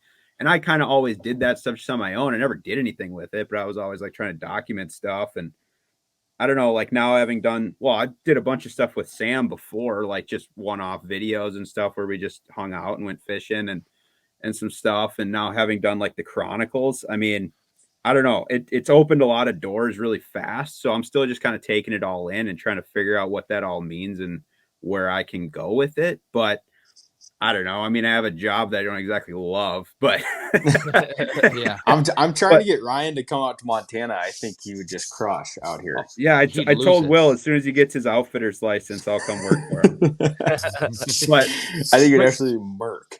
But yeah, I mean, I don't know. It's crazy because, like, honestly, before, I mean, like most of the stuff we all do is in like the fishing industry, you know, and like I do a lot of other things too, like in the hunting stuff and like the cooking stuff and whatever. But like, it's just wild to see like in the past few years having like gained some like respect in that industry is like crazy because like, I like nobody knew who I was or anything. And now just a couple years into this, like I feel like I can show up to like any like major event that's like fishing industry related and like people know who I am or they want to come talk to me about something. Or now the cooking thing's taken off so much that like people want to chat about that. So it's like, I don't know. I don't got a cookbook. You got a cookbook. I know. Like, it's awesome. Yeah, exactly. Like stuff like that is just all snowballed like really fast. Like almost everything is happening, the past year and a half really for me. And so it's tough. I mean, because I feel like I'm not as established as guys like you, and you've been doing it significantly longer than I have, and so I don't know. I think it's tough. I still feel like that's an area that I want to pursue more, because I feel like there's more I want to do there. Like I feel like I've always had like a passion for like showing people things, or like showing them. I don't know, like not necessarily like teaching, but like showing people like different opportunities that exist. Because we've talked about this, Sam, a lot, where it's like I like to do like the DIY. Dude, you're so DIY and you're fearless with it, dude. You're the type of dude who will just throw his stuff in his truck and you'll roll out, buy an over-the-counter antelope license and just try to find a water hole and go for it. Like I've been into hunting my whole life, but I never was fearless in those areas that it's like you'll just get up and go and try it, and it's like it's crazy. That's why I'm so interested in kind of, what's your end goal, which like you said is a loaded question, but you're multi-talented in so many different things, but you're fearless when it comes to just going and doing it. You know what I mean? Just going and trying something new. Even just if you have little background in mule deer hunting on the southeast side of Montana, you're just like, oh, we'll just go scout and just like find one and kill it. I'm like, what? Yeah. Where are you going to, we'll just camp up somewhere, figure it out. Like, yeah. And I love that, dude. And I know like Sobi, like I've told you this and I've told Ryan this just flat out, like when we started doing the Chronicles and the cooking stuff started taking off, like he said, the last year and a half's kind of been crazy for him. And I've kind of told everyone who's asked about the Chronicles, they're like, well, the end game or where are people going? I'm like, Pinkalla has like the highest ceiling out of anybody in this crew, and it is by a long shot. 100%. Adam you and I have talked about this on the phone. It was lot. before you even really brought him into the Chronicles. We talked about this forever, dude. We're like, if we could just hire a cameraman and put him on Pinkalla, and we had the funding, we could back this channel and we could retire. Yeah. Oh, dude, for sure. And it's like, that's why I've always pushed her. I mean, I push pretty hard with the guys. They know that, and they'll eventually push back with me. But I always push Ryan hard of like, dude, just go do it because it works. Well, and that's why I appreciate having guys like you. Yeah, like guys like you guys, like having a crew around it. Because to be honest, like it's crazy to think about like the group of just like dudes in like Minnesota. Well, I mean, like Will, obviously you don't live in Minnesota, but like kind of the Minnesota core group of guys. It's nuts how like much stuff runs on that group in like the fishing world. But it's like just having that many people that are like supportive of you, or like you guys, I could pitch you any idea and you're going to support me, or you know what I mean? So I think like that's super helpful to like keep the drive to be like, let's do something, or let's make the next thing or idea or whatever. So I don't know. Like I said, I don't have grand plans, but I have a lot of ideas that hopefully will turn into something, and just, I don't know. You just keep doing the right things, and hopefully question for you, Ryan. Happens. Yeah. So say some crazy outside investor came in and he's like, I'm about to give you $5 million. Yeah. I'm going to retire. Yeah. And Ryan's like, I'm going to retire. Yeah. And say, okay, you're going to go do some content, but it has to be exactly where your heart's at. Yeah. For the next couple years. Yeah. What are you filming? What are you doing? Are you doing ice fishing? Are you doing open water fishing, musky predator stuff? Are you doing DIY hunts? Are you doing out west hunts? Are you doing cooking? Are you combining it all? Like where is your heart at? Where even if money was no object, it's like, this is where my heart's at.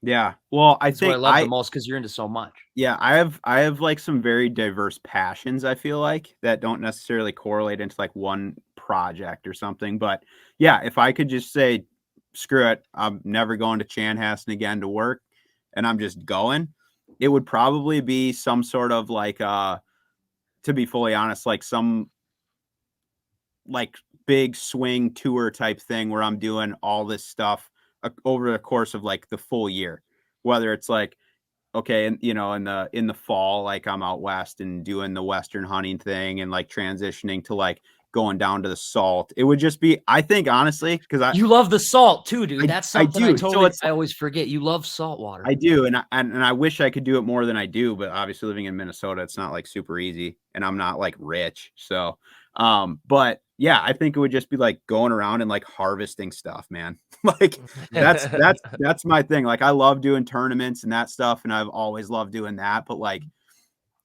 I just love traveling and like the adventure part. You know what I mean? Like For as much sure. as I love doing stuff around here, it's like my mind always wanders to like the next trip, or like how am I gonna get a plane ticket to go to Florida to like get on a boat and like do, you know, whatever.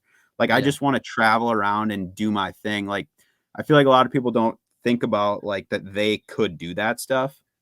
You know Yeah. what I mean? And I want to show people that you can. Like I feel like that's my passion, is saying, dude, look what's out here, and like you can do this. Like you don't have to be a Yeah. bajillionaire to be able to like do all these cool adventures and stuff. So I don't know. I think something like that, and like the cooking aspect is like a huge passion of mine, and that's kind of what drives my passion for like fishing, hunting, all that stuff, is like the harvest and like the, you know.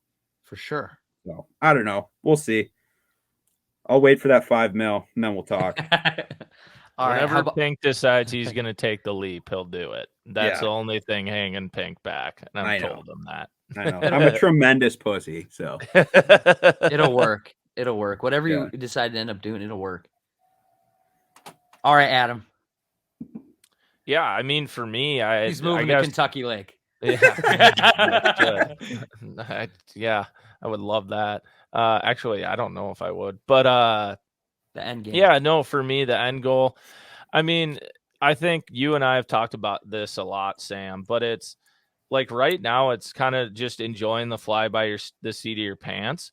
But there's always that thing in the back of your head, you know, where you're like, what is the end? What do I want to do? And for me, it still is that, you know, elite series fishing. I want to fish tournaments. Like that's what gets me going. And I mean, to be fully truthful, like up until Kentucky happened a week or two ago, there was a 6-month time frame there where I was like realistically thinking of like, is this actually the end goal? Or do you have to modify your plans of like, maybe you need to be a videographer, maybe you need to be a storyteller, or whatever this is. And then it's kind of funny where things happen at the right time. And that's kind of what we've all talked about. Things happen when they're meant to happen. And for me, that, you know, Kentucky Lake second place, all of a sudden it's like, okay, I can do this. Like it just like relights a fire and you're like, okay, I'm doing the right thing. Like literally the moment where I thought maybe I'm not going to do this is when it happens. And then you're like, okay, I'm going to do this. So for me, it's probably the tournament side, but as I think everybody's seen with, I mean, my passion for the Chronicles and storytelling, helping Sobi with the one and things like that is like, I love telling a big story in a series. So like that movie type thing or stuff like that. Like, I think it'd be super cool to make a movie someday. Absolutely. Or like that would be badass. Yeah. like a Netflix series, or, you know, maybe it's not even fishing related, whatever it is. I think it'd be, I love telling stories. And I think, you know, maybe it gets there one day, but that's kind of where I keep moving is like, hey, just the biggest thing for me is the competition and just consistently getting bigger and getting better. Yeah. One thing I feel like you've had pushback on this, and I've thought about this before, is like, I think in the past, there's always been this conception, since I know you love tournaments, this is why I'm saying this, is you're either in media or you're a tournament angler. Yeah. And when you started filming Champions Tour, I know you're getting some pushback because, like, you know, you're out with dudes near great spots doing this, blah, blah. And I think Scott told you, like, dude, are you a media guy or are you a tournament angler type of deal? Kind of gave you some push on it.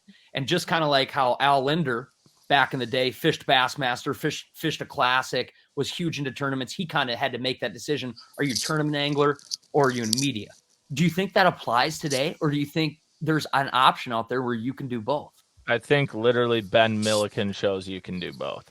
For sure. And I think it's always been there. And I think it's just, obviously it takes a really special person. And you got to be really motivated in both.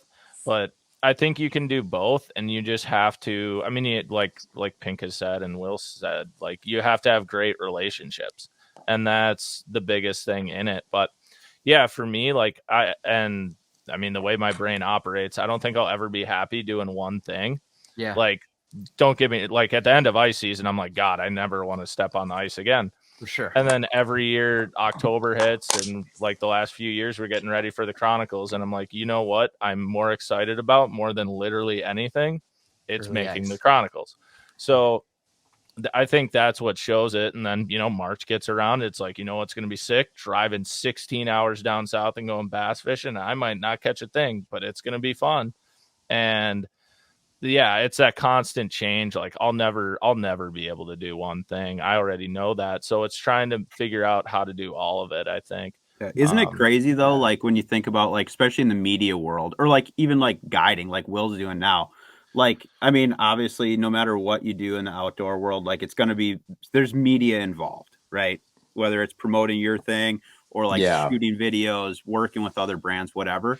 But it's like, as much as people are like, oh, the YouTube thing is still, I mean, it's been over 20 years that it's been a thing, right? I mean, where YouTube kind of came in on the scene, but like even before YouTube, like people have made this a career for like, dude, since like the 70s.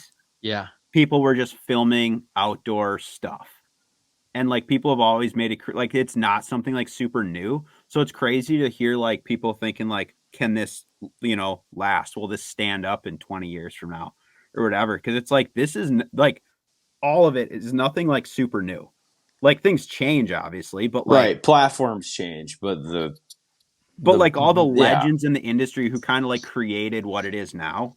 It's like they were always making a living going fishing, going hunting, filming stuff, taking people on trips. For sure. Yeah, like it's nuts, man. Like you look at those old VHS tapes, Oh yeah. You look at like the Linders, Bill Winkleman, dude. like dude. Yeah, so it's like it's there and it's always gonna be there. It's just like what's it gonna look like, Yeah, I think the platform just changes over time. Who knows what it's going to be in 20 years, but still people want to consume that. So, well, and that's the thing, Sobi, like I think we've seen, like we've talked about is, what'll happen if YouTube ever goes away or whatever. And we're like, well, it'll just be the next thing. Right. Then what's exactly. next? Yeah. It's like I feel like once you get there, like it's hard starting. Everybody talks about that. But like once you get there and you get somewhat established, it's a lot easier to just go to the next thing and keep adapting. And I think one thing like I tell people when they ask is like, don't just make videos because it's what makes money or people want to do it. Like do what you want to make.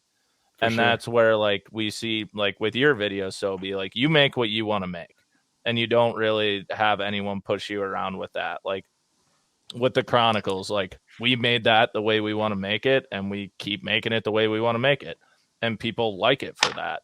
And it's the same way probably guiding, like the way you want to do it, you can do it and you just have to be authentically you. And as long as you're having fun do it, other people will have fun doing it too. Yeah. Sure. And I think we talk about it in such a front of like a career and that's sweet, but like man, I think everyone should freaking take as many pictures as they can, as many videos as they can, whether you post them or not, put them on flash drives, do whatever, start a private channel and post them up there, start a journal, start a diary, start anything, just document this stuff just so you can look back on it or share it with your grandkids someday. Because like I've said this before on other podcasts, my grandpa wasn't the biggest outdoorsman, biggest fisherman, but he speared a lot, fished a lot. I've seen like one picture of him ever holding a fish. And by the time I was old enough to really hear stories from him, and he's part of the older generation, didn't talk much, I have no recollection of his fun stories or adventures or different stuff like this. There's podcasts now that we can look back and hear these stories. There's old videos of, I'm never going to be able to miss that time that I went to Alaska with Will or went to Wabagoon with Ryan or won my first bass tournament with Adam because there's media behind it. You know what I mean? And I can show my kids that and reference it. And I think it's so freaking cool. So whether you want to do this for a job or not, I think people just need to record this stuff, write it down because it's badass stuff to look back at. It really is. Even if it's not a dynamic trip, the stories that come out of it are incredible. Yeah. And so one last thing, and then we'll get into this weigh-in. But like just on the coattails of what you just said there. So I know that I have kind of a passion for it, but you're probably the only other person I know that is as invested in this as I am, is like having tangible like photos.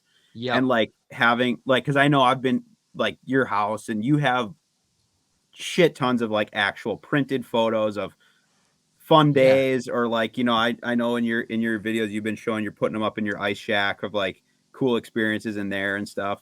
But like I feel like that is such a big thing that's kind of gone away. Yep. Like with how much like Instagram and Facebook have really taken over a lot of stuff.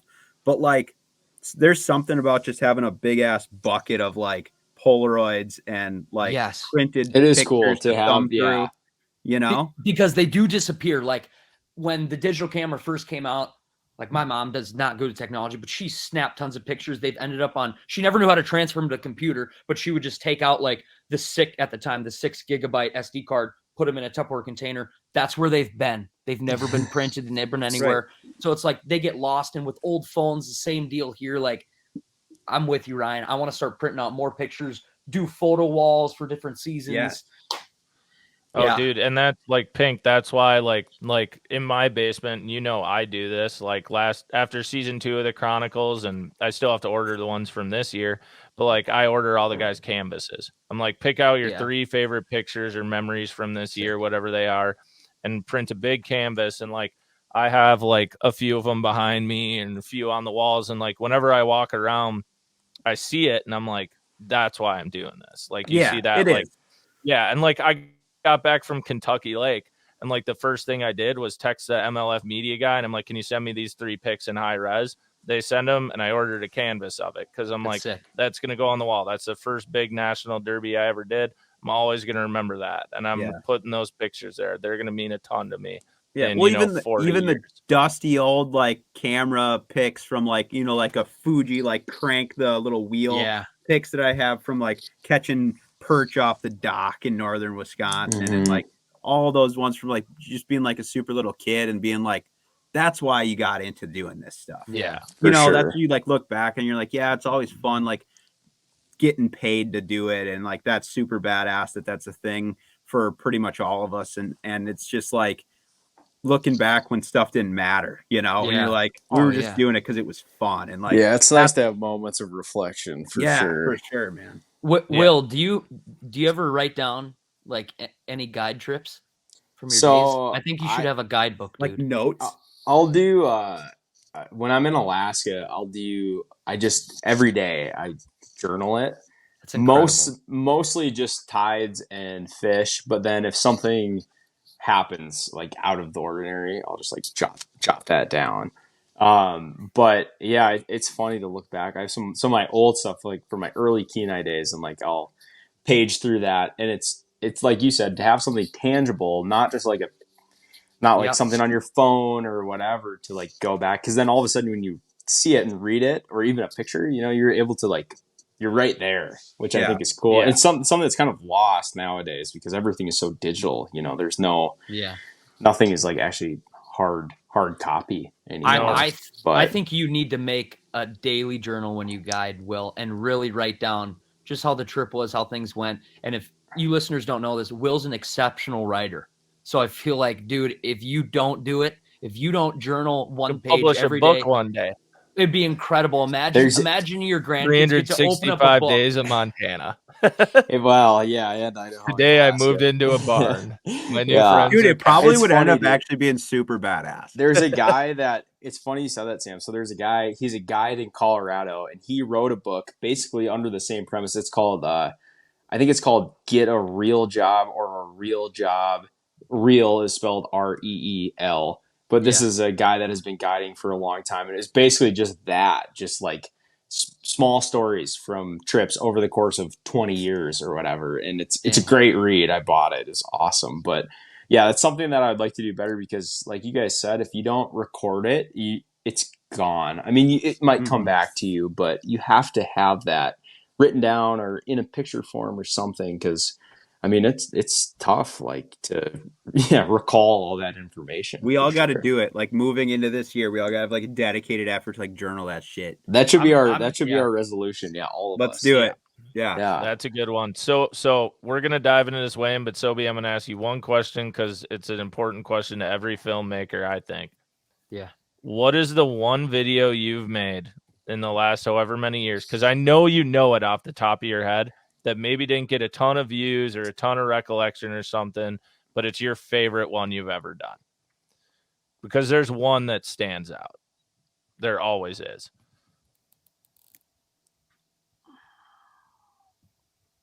And I know there's a ton. Oh, that's hard, I think, but maybe most recently that I can maybe think of is one of the early Tourney Tuesdays this year when I was kind of doing renditions of the old movie, like maybe when I did the rendition of Happy Gilmore. Yeah. And then yes, okay, you know what? I'm marking that. That's one of my favorite videos. It was the first Tourney Tuesday of the year, so there was excitement and fire behind that. We vlogged the whole way up to Ryan's house or Ryan's work where we got hand-tied hair jigs from him. We proceed to win the tournament on that, and it was all wrapped around the concept with the music from Happy Gilmore, and the intro was the same. We freaking crushed them, won the derb, and it was on Ryan's jigs, and it was just like a kickoff to the season.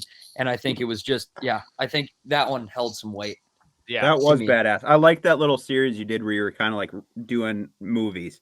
Because dude, to be honest, like as much as it's like they were so well done, dude. Like they were so it was funny. like it was actually annoying how good they were. I Yeah. was like, but like those were awesome. And I'll take those hair back anytime. I've been just pushing those off. Like maybe you'll just forget. If you're Supporting them. Yeah. Speaking of that, I might need a few for you follow. You on might, Thursday, So, Yeah. But okay. That's been great. Great interview, Sobi. We ran much longer than we normally do, but figured that would happen. So it'll just be a bit longer episode for the people. But we're going to jump into the weigh-in because we planned on it. So the weigh-in for everybody is our segment where we do a snake draft. And we pick whatever item it is or location or whatever it might be. We draft a team. We're going to put out a graphic, and you get a vote on who wins. So the weigh-in this week will be we're doing fishing destinations, correct, boys? Bucket list fishing trips. Yep. Bucket list fishing trips. Destinations, yeah.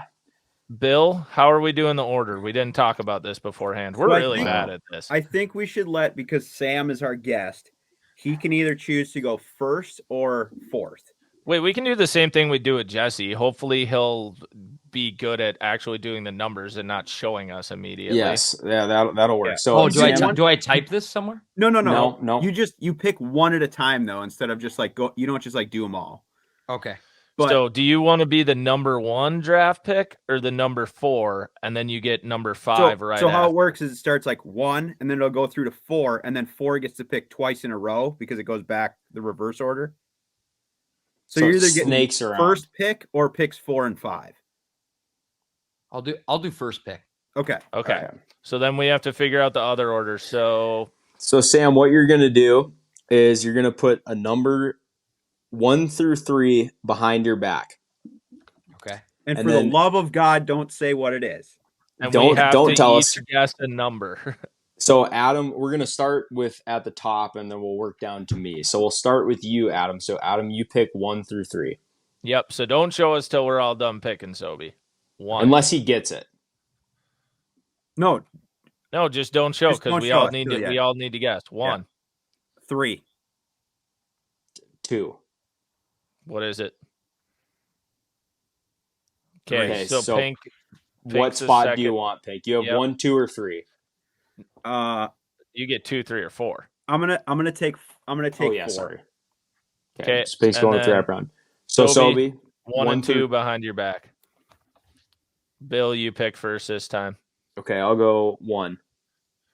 Then I got 2. Oh, That's actually a tough pick, Bart. Yeah, it's kind of a wash, honestly. I'm gonna go 3. Okay, so then I have pick number 2. Okay. All right. So the order is Sobi, Bill, me, Pink. all right. Perfect. Why is the order relevant? Because then we'll snake back. Because if someone picks one you have on your list, you can't. Oh, sure. All right, Sobi, you're number 1. Who you picking? Or what you picking? Fishing destination trip. Bucket list fishing destination trip. Yeah, Number 1. It should have like a location and probably like a species or part of like what the trip is about. Yeah. Okay. Number one, I'm gonna go with Cozumel for GT, and Yeti did a whole Wait, kinda you're video. talking Cosmolito of the Seychelles. Yeah. Yes. You motherfucker. That's Yeah. I knew that one was gonna be hot. And for Damn the it, fact dude. that GT are so bad to the bone, this Jeet's a destination bad is boy, so, man.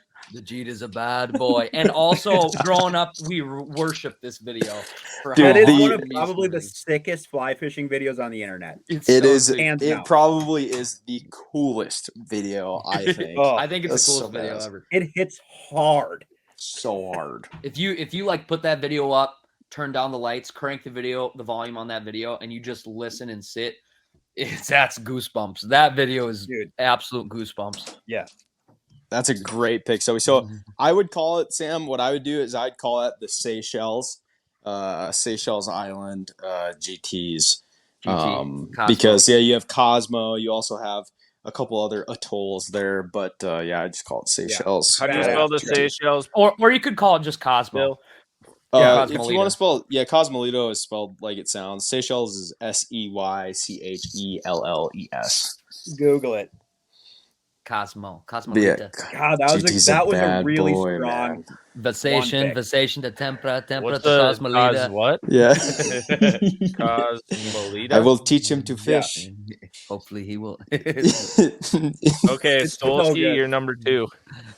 That's what they call it fishing. That's what they call it fishing. Fly line gone, man. Fly line gone. Oh God. We've just been smoked. Oh, the video is so sweet. So cool, good. dude. All right, that's a great pick, Sam. That was top of my board for sure. So for number 2, I'm going to take the Kamchatka Peninsula in Russia.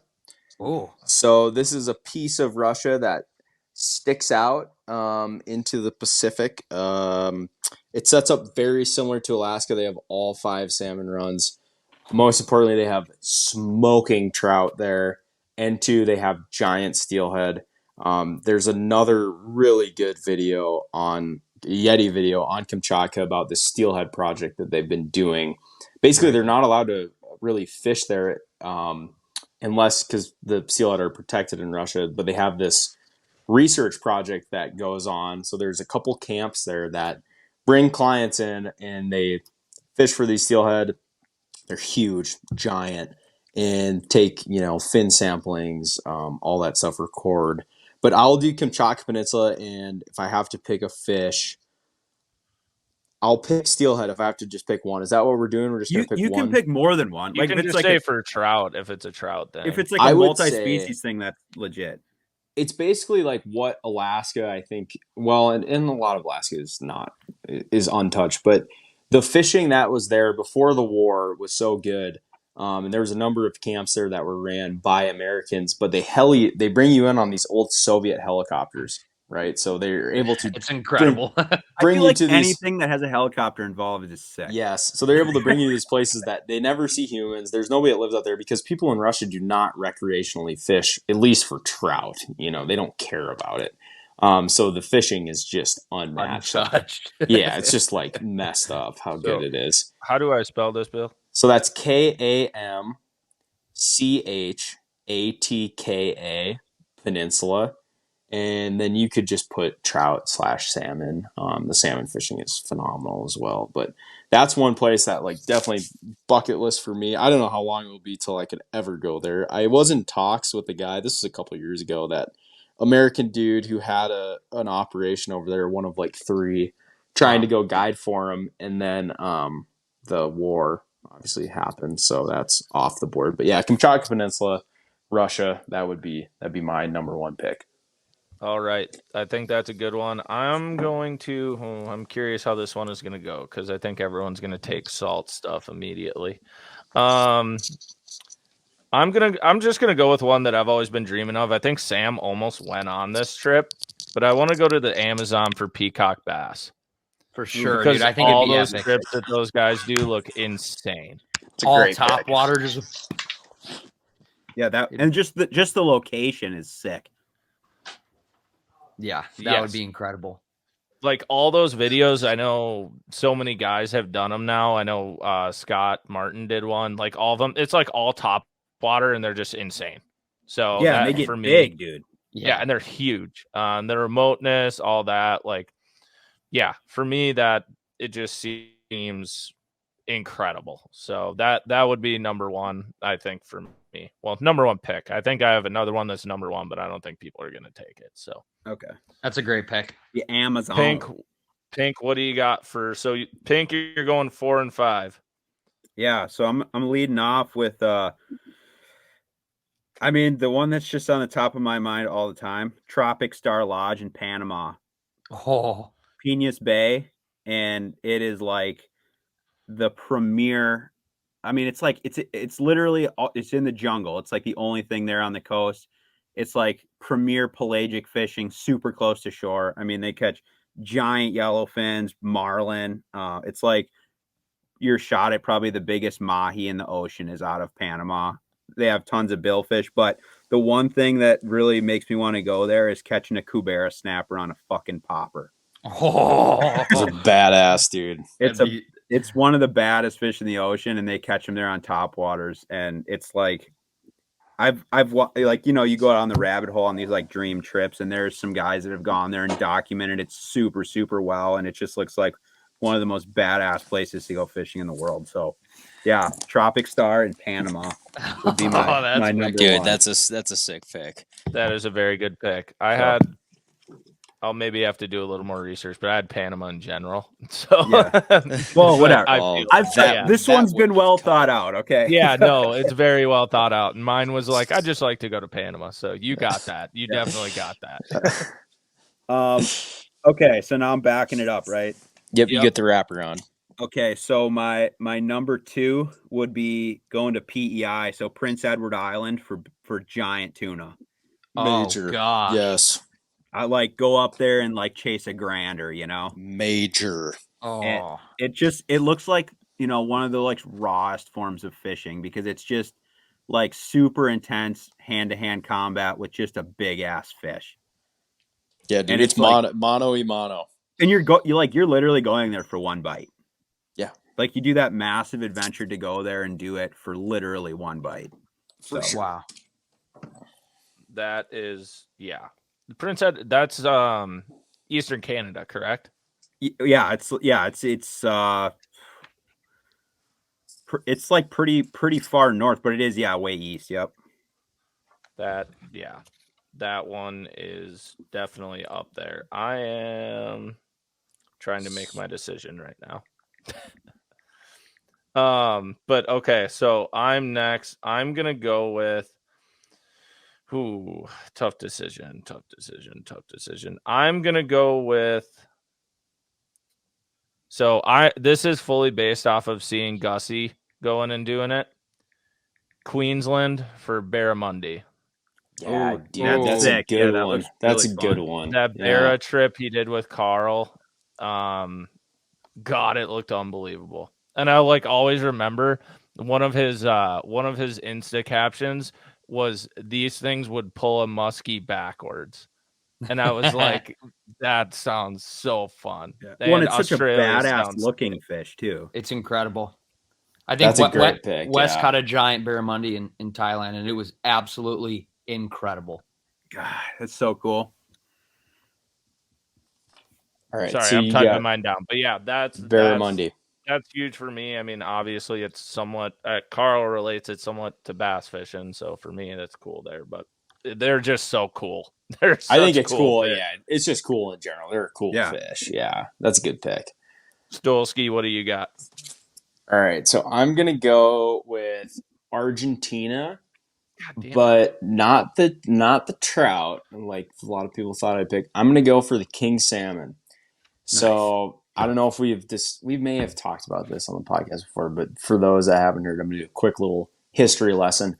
So in the late 80s or early 90s, they took a bunch of these Columbia River king salmon strain smolt, and they released them in these rivers in Argentina.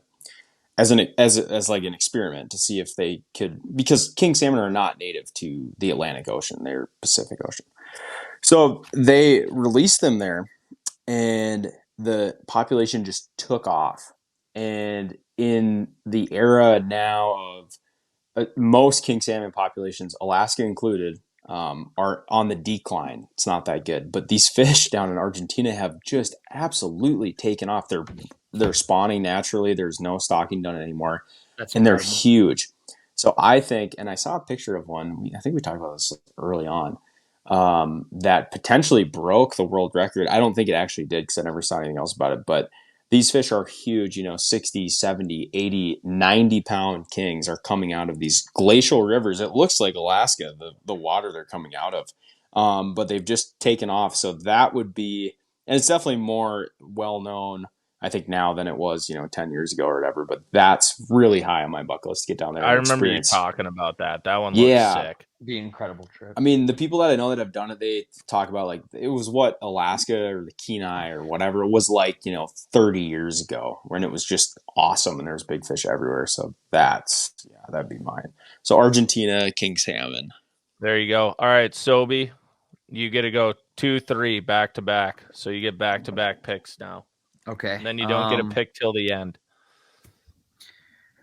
Little bit of a curveball. I don't know the exact town where I go, but I want to go to the dirty, dirty sticks of the South, and I want the dirtiest, nappiest hole where I could noodle giant catfish out with locals. I want to go noodling with hardcore locals that have not seen the iPhone or the internet, and I want to learn their ways, go to their holes, noodle a giant cat, and then fry it up after. Hardcore noodlers. Yeah, dude. So what am I putting down for the graphic here? Yeah, they got dirty South of Alabama noodling catfish. Dirty South noodling catfish. Yeah, you want to come out of there missing a finger. Like you want to, you want to be banged up. I got you. Yeah. I want the hype around it. I want, go on, get it, pull them out, get on, get it. Where they pull it out and they throw it on their back. It's badass, dude. It is badass. I'd love to do it with the locals down there. It'd be incredible. It is a badass. That's a good pick. All right, so what's your next one? Backing it up. Wow. All right, so I'll back that up with I'd like to go to Lake Biwa. I think that's in Japan, where that's the world record bass, at least maybe potentially the previous world record bass. Used to be, yeah. But not necessarily just, I would like to fish there to say fish in Japan, but I'd like to go there, fish where that world record was caught, and then explore the Japan fishing market and the culture there. Like the technology and the baits and the crazy things that they've got going over there. I just have to. I think you could say just Japan bass. Japan bass. I think that's fine. That's acceptable. Yeah. The weird stuff that they got over there, I'd have to lay my eyes on for myself. That's a good one. That's definitely cool. Go out with the Japanese guy, and he's like, "You use 3-pound test." Right. Yeah. Even their micro just throwing like a 1-ounce bait somehow, and you're like, "What?" Their style. It'd be incredible. All right, Stolski, you're back. Okay, I'm gonna go with Bolivia. I'm gonna go Golden Dorado. Are you guys familiar with these? Yeah, that's solid, dude. I didn't even think of that, and that's an absolute home run pick. Yeah, wow. The Golden Dorado, whether you are a fly fisherman or not, I mean, they are voracious topwater predators. I mean, they're like a bass almost in the way that they eat on top. There's some really cool stuff going on. Not just Bolivia, they have it in Argentina too, but Bolivia especially, they're doing some heli fishing operations, obviously way outside of my pay grade. But somewhere that I would love to go and to fish for them and to fish some of these crazy mountainous rivers where there's nobody around. And if you've ever seen pictures or videos of them, I mean, they jump they're like a smallmouth bass on steroids. I mean, they're just crazy. They're fucking big, dude. They have huge teeth. Yeah. Yeah. So I'd say, Bolivia, Golden Dorado, that'd be my pick. That's a great pick. That's really good. That's a very good one. Okay. We're going to go back to the GT train. GT's a bad boy, man. I really want to do GTs, and I'm going to pick the Maldives. Maldives. Oh, yeah. Whatever. Good. That's good. That's a good pick, though. Yes. That's epic. So That's a great pick. Especially after seeing like Sobi, you go do it, John, and like those guys, and it's just giant popper, and it looks like the literal coolest thing in the world. Saltwater topwater fishing is probably one of the most like engaging fucking experiences that there is. Yeah. Like because the predators and salt are so fucking aggressive, it's dumb.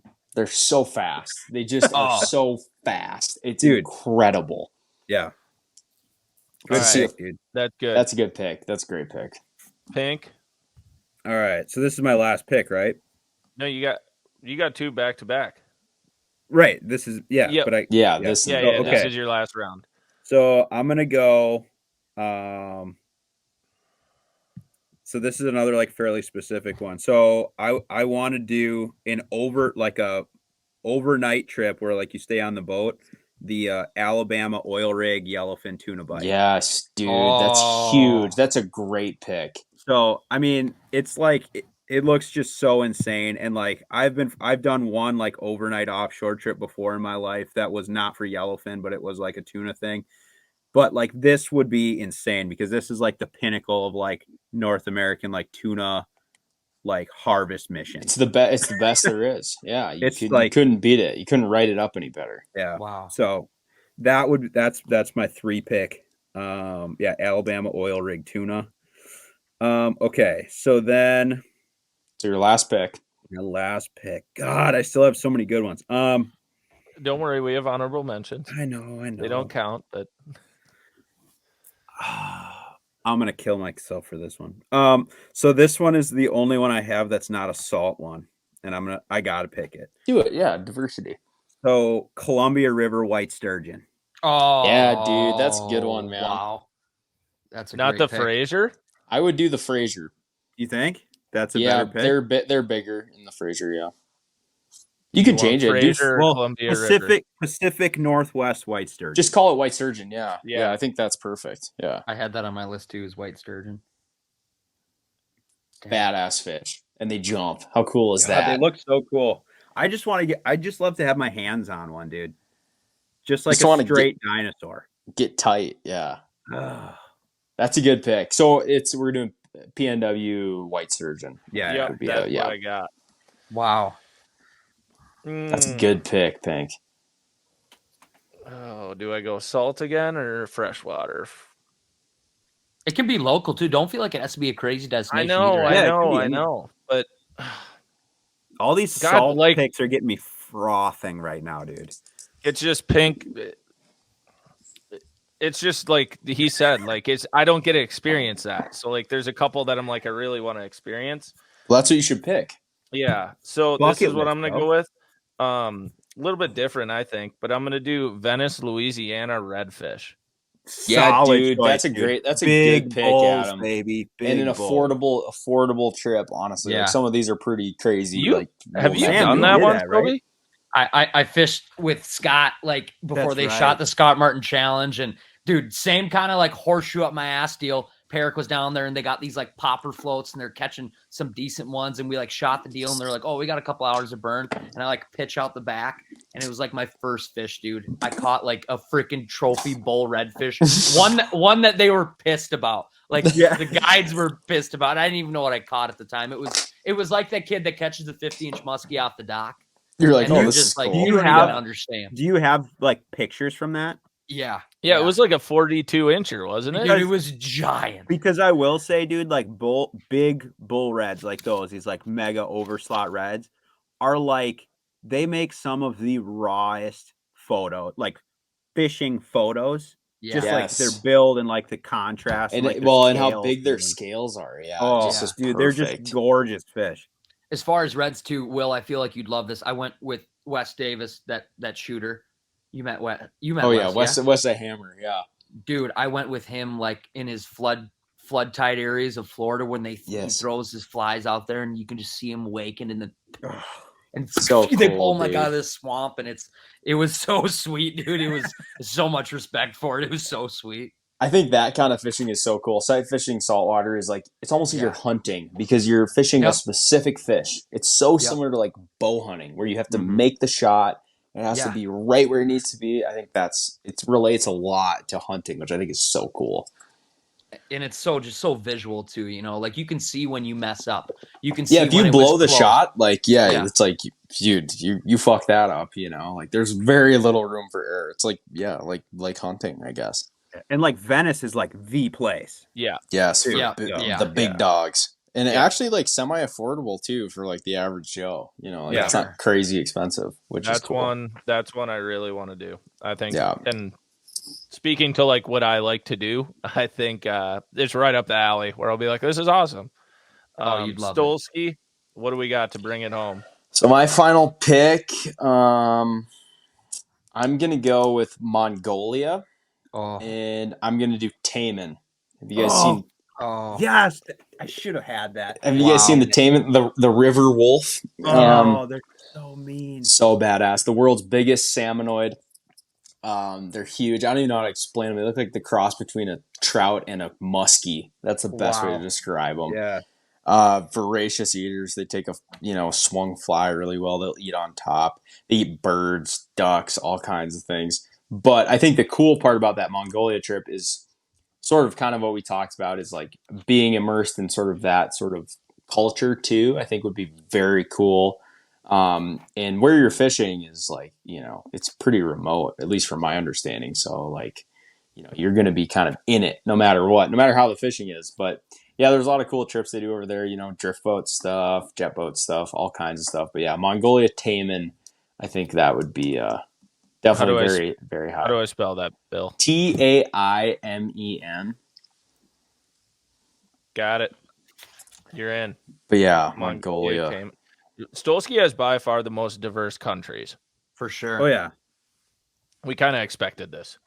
Well, yeah.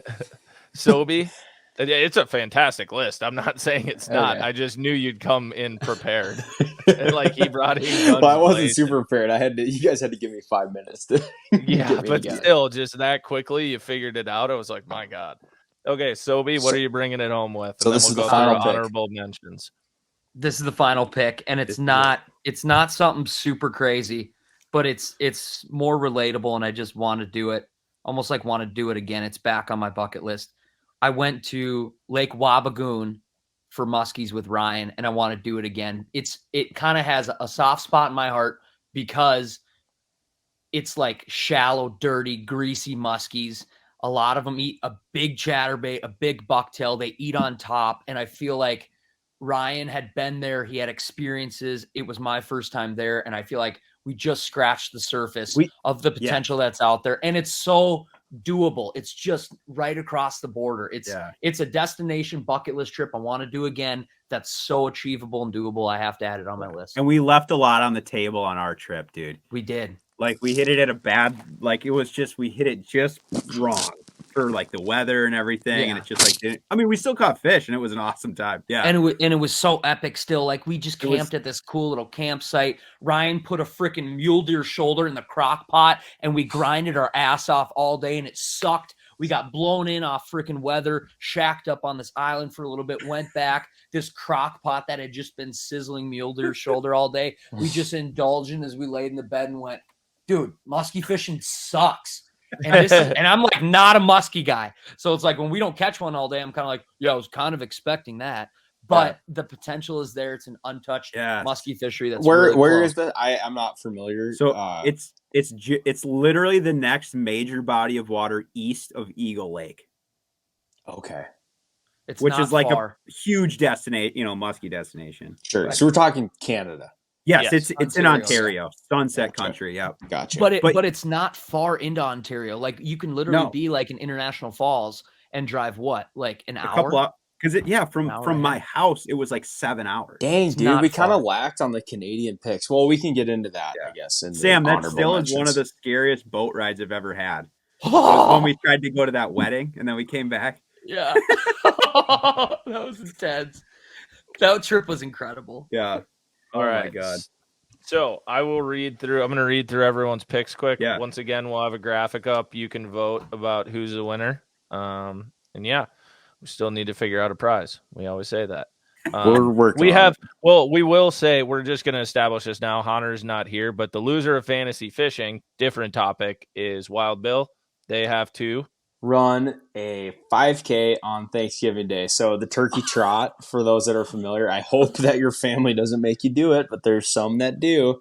So the loser is going to have to do a turkey trot on Thanksgiving morning.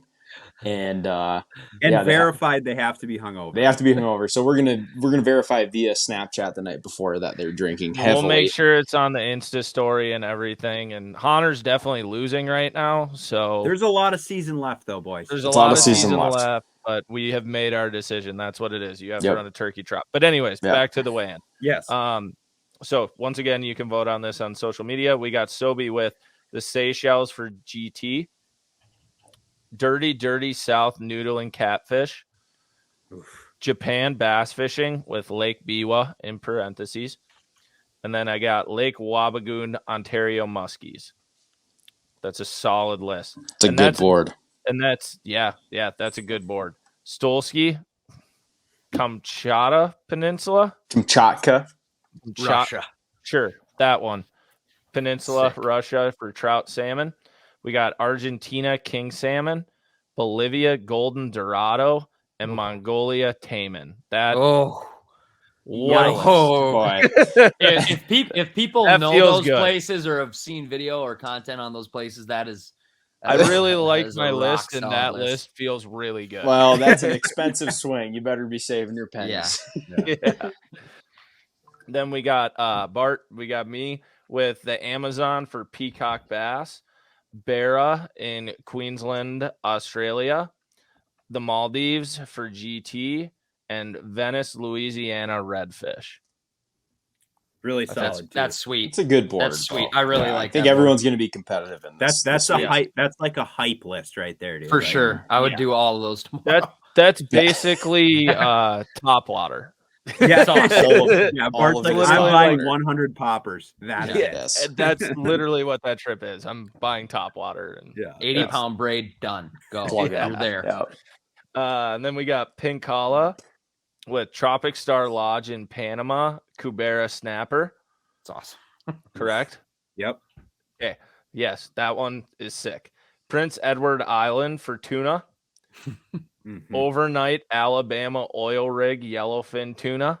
That's insane. Insane. The fillet knives are running. It's so specifically sick. I love it. Get the cooler. And then Pacific Northwest white sturgeon.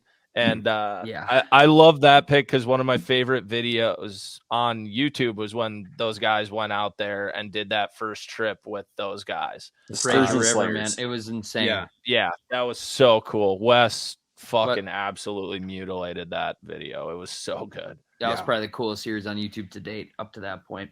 Yes, that's our full series. Yes, definitely. So now, I mean, we're already running long, so we're just going to go through our honorable mentions. Yeah, because there's some good ones.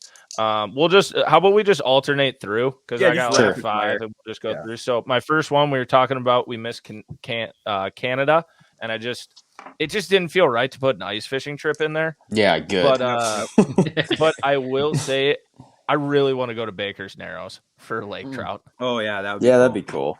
It looks really sick. I've seen all the pics and videos of everyone else. It looks like a trip to do. That'd be pretty cool. I would just go to Fort Peck, but yeah. Yeah. Well, yeah. Yeah, well, but the Baker's Narrows ones are fucking enormous. Yeah, that's they are. True. They're they are big. Yeah. That's a good point. Okay, that's a good one, Bart. Pink, what do you got? Honorable mention one, and we'll keep ripping through. So Australia wahoo fishing. Oh yeah, like near shore because they come up in super shallow water.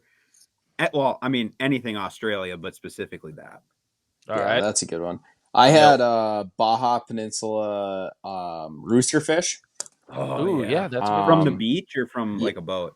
Well, I guess if I had to pick, I'd prefer to be from a boat, but also too from the beach where they ride those the ATVs down the beach. Yeah. Very cool. I think that'd be cool. So, yeah, that's a good one. Sobi, honorable mention. Honorable mention is and it is kind of ice fishing, but I think open water would be incredible up there too. I'd love to go to Tobin for some walleyes. It's Yeah. so far It's a up good there. pick. Like it's at the end of the freaking earth, Canada, and no one is up there, dude. Like Manny used to live up there, and he said there's not human beings up there, and the amount of just absolute sloppy big walleyes are stupid. That's a good one. So then I have just not a lot of hype behind this one, so that's why I didn't pick it, but I'd still like to see it. Lake Havasu Red Ears. Oh, dude, yeah, for sure. That's kind of a cool, dude, that's yes, a cool absolutely. niche pick. Yeah, It's a niche pick. Just gigantic bluegills that are like 3 to 5 catch a pounds. 5 pound, panfish Dude, would be yeah, pretty cool. Yeah. Just like a hubcap. I don't know. Yeah. A pizza Literally can. a hubcap. that would be same nasty. dimensions. Yeah. Just to see them would be pretty. Yeah, honestly, just I don't even freaking fillet one. I don't even badass. I don't even need to catch it. I just want to literally see what it looks like. Yeah. Like, Hey, I just want to to cut it open, a round bluegill flailing. You just slap like down like a T-bone. It's like a women's size basketball, dude. It's literally a 16-ounce fillet. You're palming that thing. That's a good one though, Bart. That's solid. sneaky. Yeah. Pink. So like one of my like idols in like fishing has always been Larry Dahlberg, because he's like probably one of the people that has done the most just wicked shit. Like he's always like international doing crazy stuff. He's a but hammer. When I was like super young, I remember seeing this video that was they were in the Amazon basin and they were fishing out of like a dugout canoe at this waterfall, and they were catching payara, and it looked like the most badass thing in the world. And like if I ever get a chance to do that, like I'm going. That'd be cool. Because that is like one. a fish that you don't hear a lot about either, and it is like crazy looking. That's it. Yeah. That's a good one. Stolski, you got more? I had Yukon River pike, so not on the Yukon proper, but there's this one outfitter up there in Alaska that they run a mothership on the Yukon, and then they have smaller boats that they drop off on, but they fish these tributaries of the Yukon and they catch just enormous pike. I mean, huge, and I think that would be pretty cool. I mean, talking, I guess like, 40 plus inch pike. I think that would be cool. Dude, I feel like those mothership trips are so cool. Like even if you do them on salt or whatever, you're like living on a boat, like you're like immersed in it. Yeah, mostly just like the whole experience. I think would, pike, take them or leave them, but yeah, the whole experience I think would be cool. So, Yukon River. No, dude, giant trophy pike are freaking awesome too. I know cool. Small pike get a bad name, but trophy pike are definitely. Sobi, you got any more? It's a local trip. Many people have done it before, but it's on my bucket list. I want to just Little Beta Knock and all the tributaries around there up in the UP. You know what I mean? It's crystal clear water. It's got unbelievable world-class smallmouth fishing and walleye. I've never been to Little Beta Knock. Yeah, that's a good one. Beta Knock in general. I had a couple more, but I'll just do one more and then we'll roll around and be done. One, it just didn't feel right not saying it, so I have to. Lake Simcoe for smallmouth. For sure. Nice. Like, just I do envision I'll eventually go there. So like it'll eventually happen, but just the bags that come out of there and just how big and gross and Great Lakes fish they are, they just look super cool. I think it'd be an awesome trip. Nice. I thought you were gonna say 1,000 Islands, Adam. Oh yeah, I mean, but at that point I would just want to go to Simcoe. Yeah. Well, there's somewhere else you could go too, Adam. Yeah. I know we're not talking about that one. Ain't quite out there yet. Well, yeah. That one might actually happen though. That one might actually happen, and I don't want to talk about it yet. Okay. So. Well, okay. I can help you. I was right there. I was right there. I know. We'll be in contact. Me and Hahner, we're making plans. Okay. All right. So we won't talk about that one. I don't really. Oh no, Pink, it's you. I'll deal another one here. So yeah, I've actually done this before, but it was at a time when I didn't take full advantage of the opportunity, and I kick myself now because it kind of disappeared from. But if I ever get the chance to go for Humboldt squid again, I did that in 2015.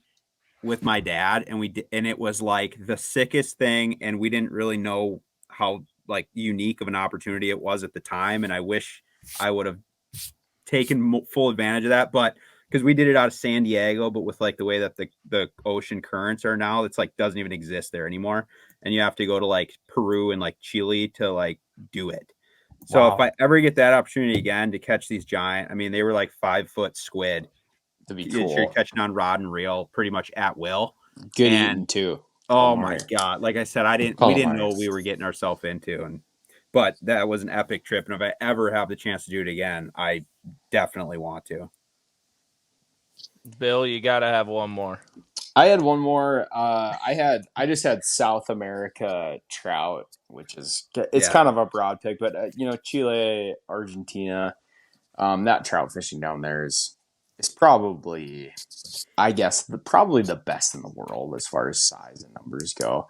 But I think that would be pretty cool. I mean, from the guys that I've talked to that have been down there, it's what Montana was, I don't know, 40 years ago, where the trout fishing is extremely good, and there's nobody down there really except people at the lodge. So I think that would be cool. I would way rather do the salmon thing, but South America trout, it would be cool to combo that, I guess. We got some expensive taste, boys. Yeah. Fuck, dude. So, I know. Toby, did you have any more? Or you burnt out? I think I burned them out. I think I'm burnt out. I had one written down that you did, but is that rainbow trout fishing in New Zealand really cool, or is it kind of lame? It's cool, dude. It's cool. Like, I think it's cool. They're just pretty so cool. big. For They're me, so I'd rather big. do the brown. Have you guys ever seen? I don't know. So if you got into it, but the brown trout fishing there too. I don't know if you guys ever caught any Dude, of those. I saw a I video. think we caught smaller browns, like in some But creeks, there are some absolute giant. Will, browns. correct me if I'm wrong. I saw a video one time, and I've tried to re-find it like 100 times, never located it again.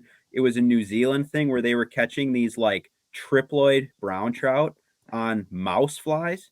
Wow. It certainly could have been, yeah, dude, yeah. And it was, definitely. or they were rainbows. I'm sorry, not browns. Yeah, But it was at night, and they were catching these like mice in 20-pound fucking rainbows. It was just ridiculous. I've caught them on mouse patterns before in Alaska, and it's like pretty much the most epic trout fishing because the way they eat it, they have to kill it. They know that they have to eat it so hard, Yeah. Yeah. Where when they come and they take it, it's almost like bass fishing a frog, where when like a bass really eats a frog, like really eats Like, it. I mean, it's like a bowling ball drops in the water. Yes, like Yeah. they have to because they're trying to kill it.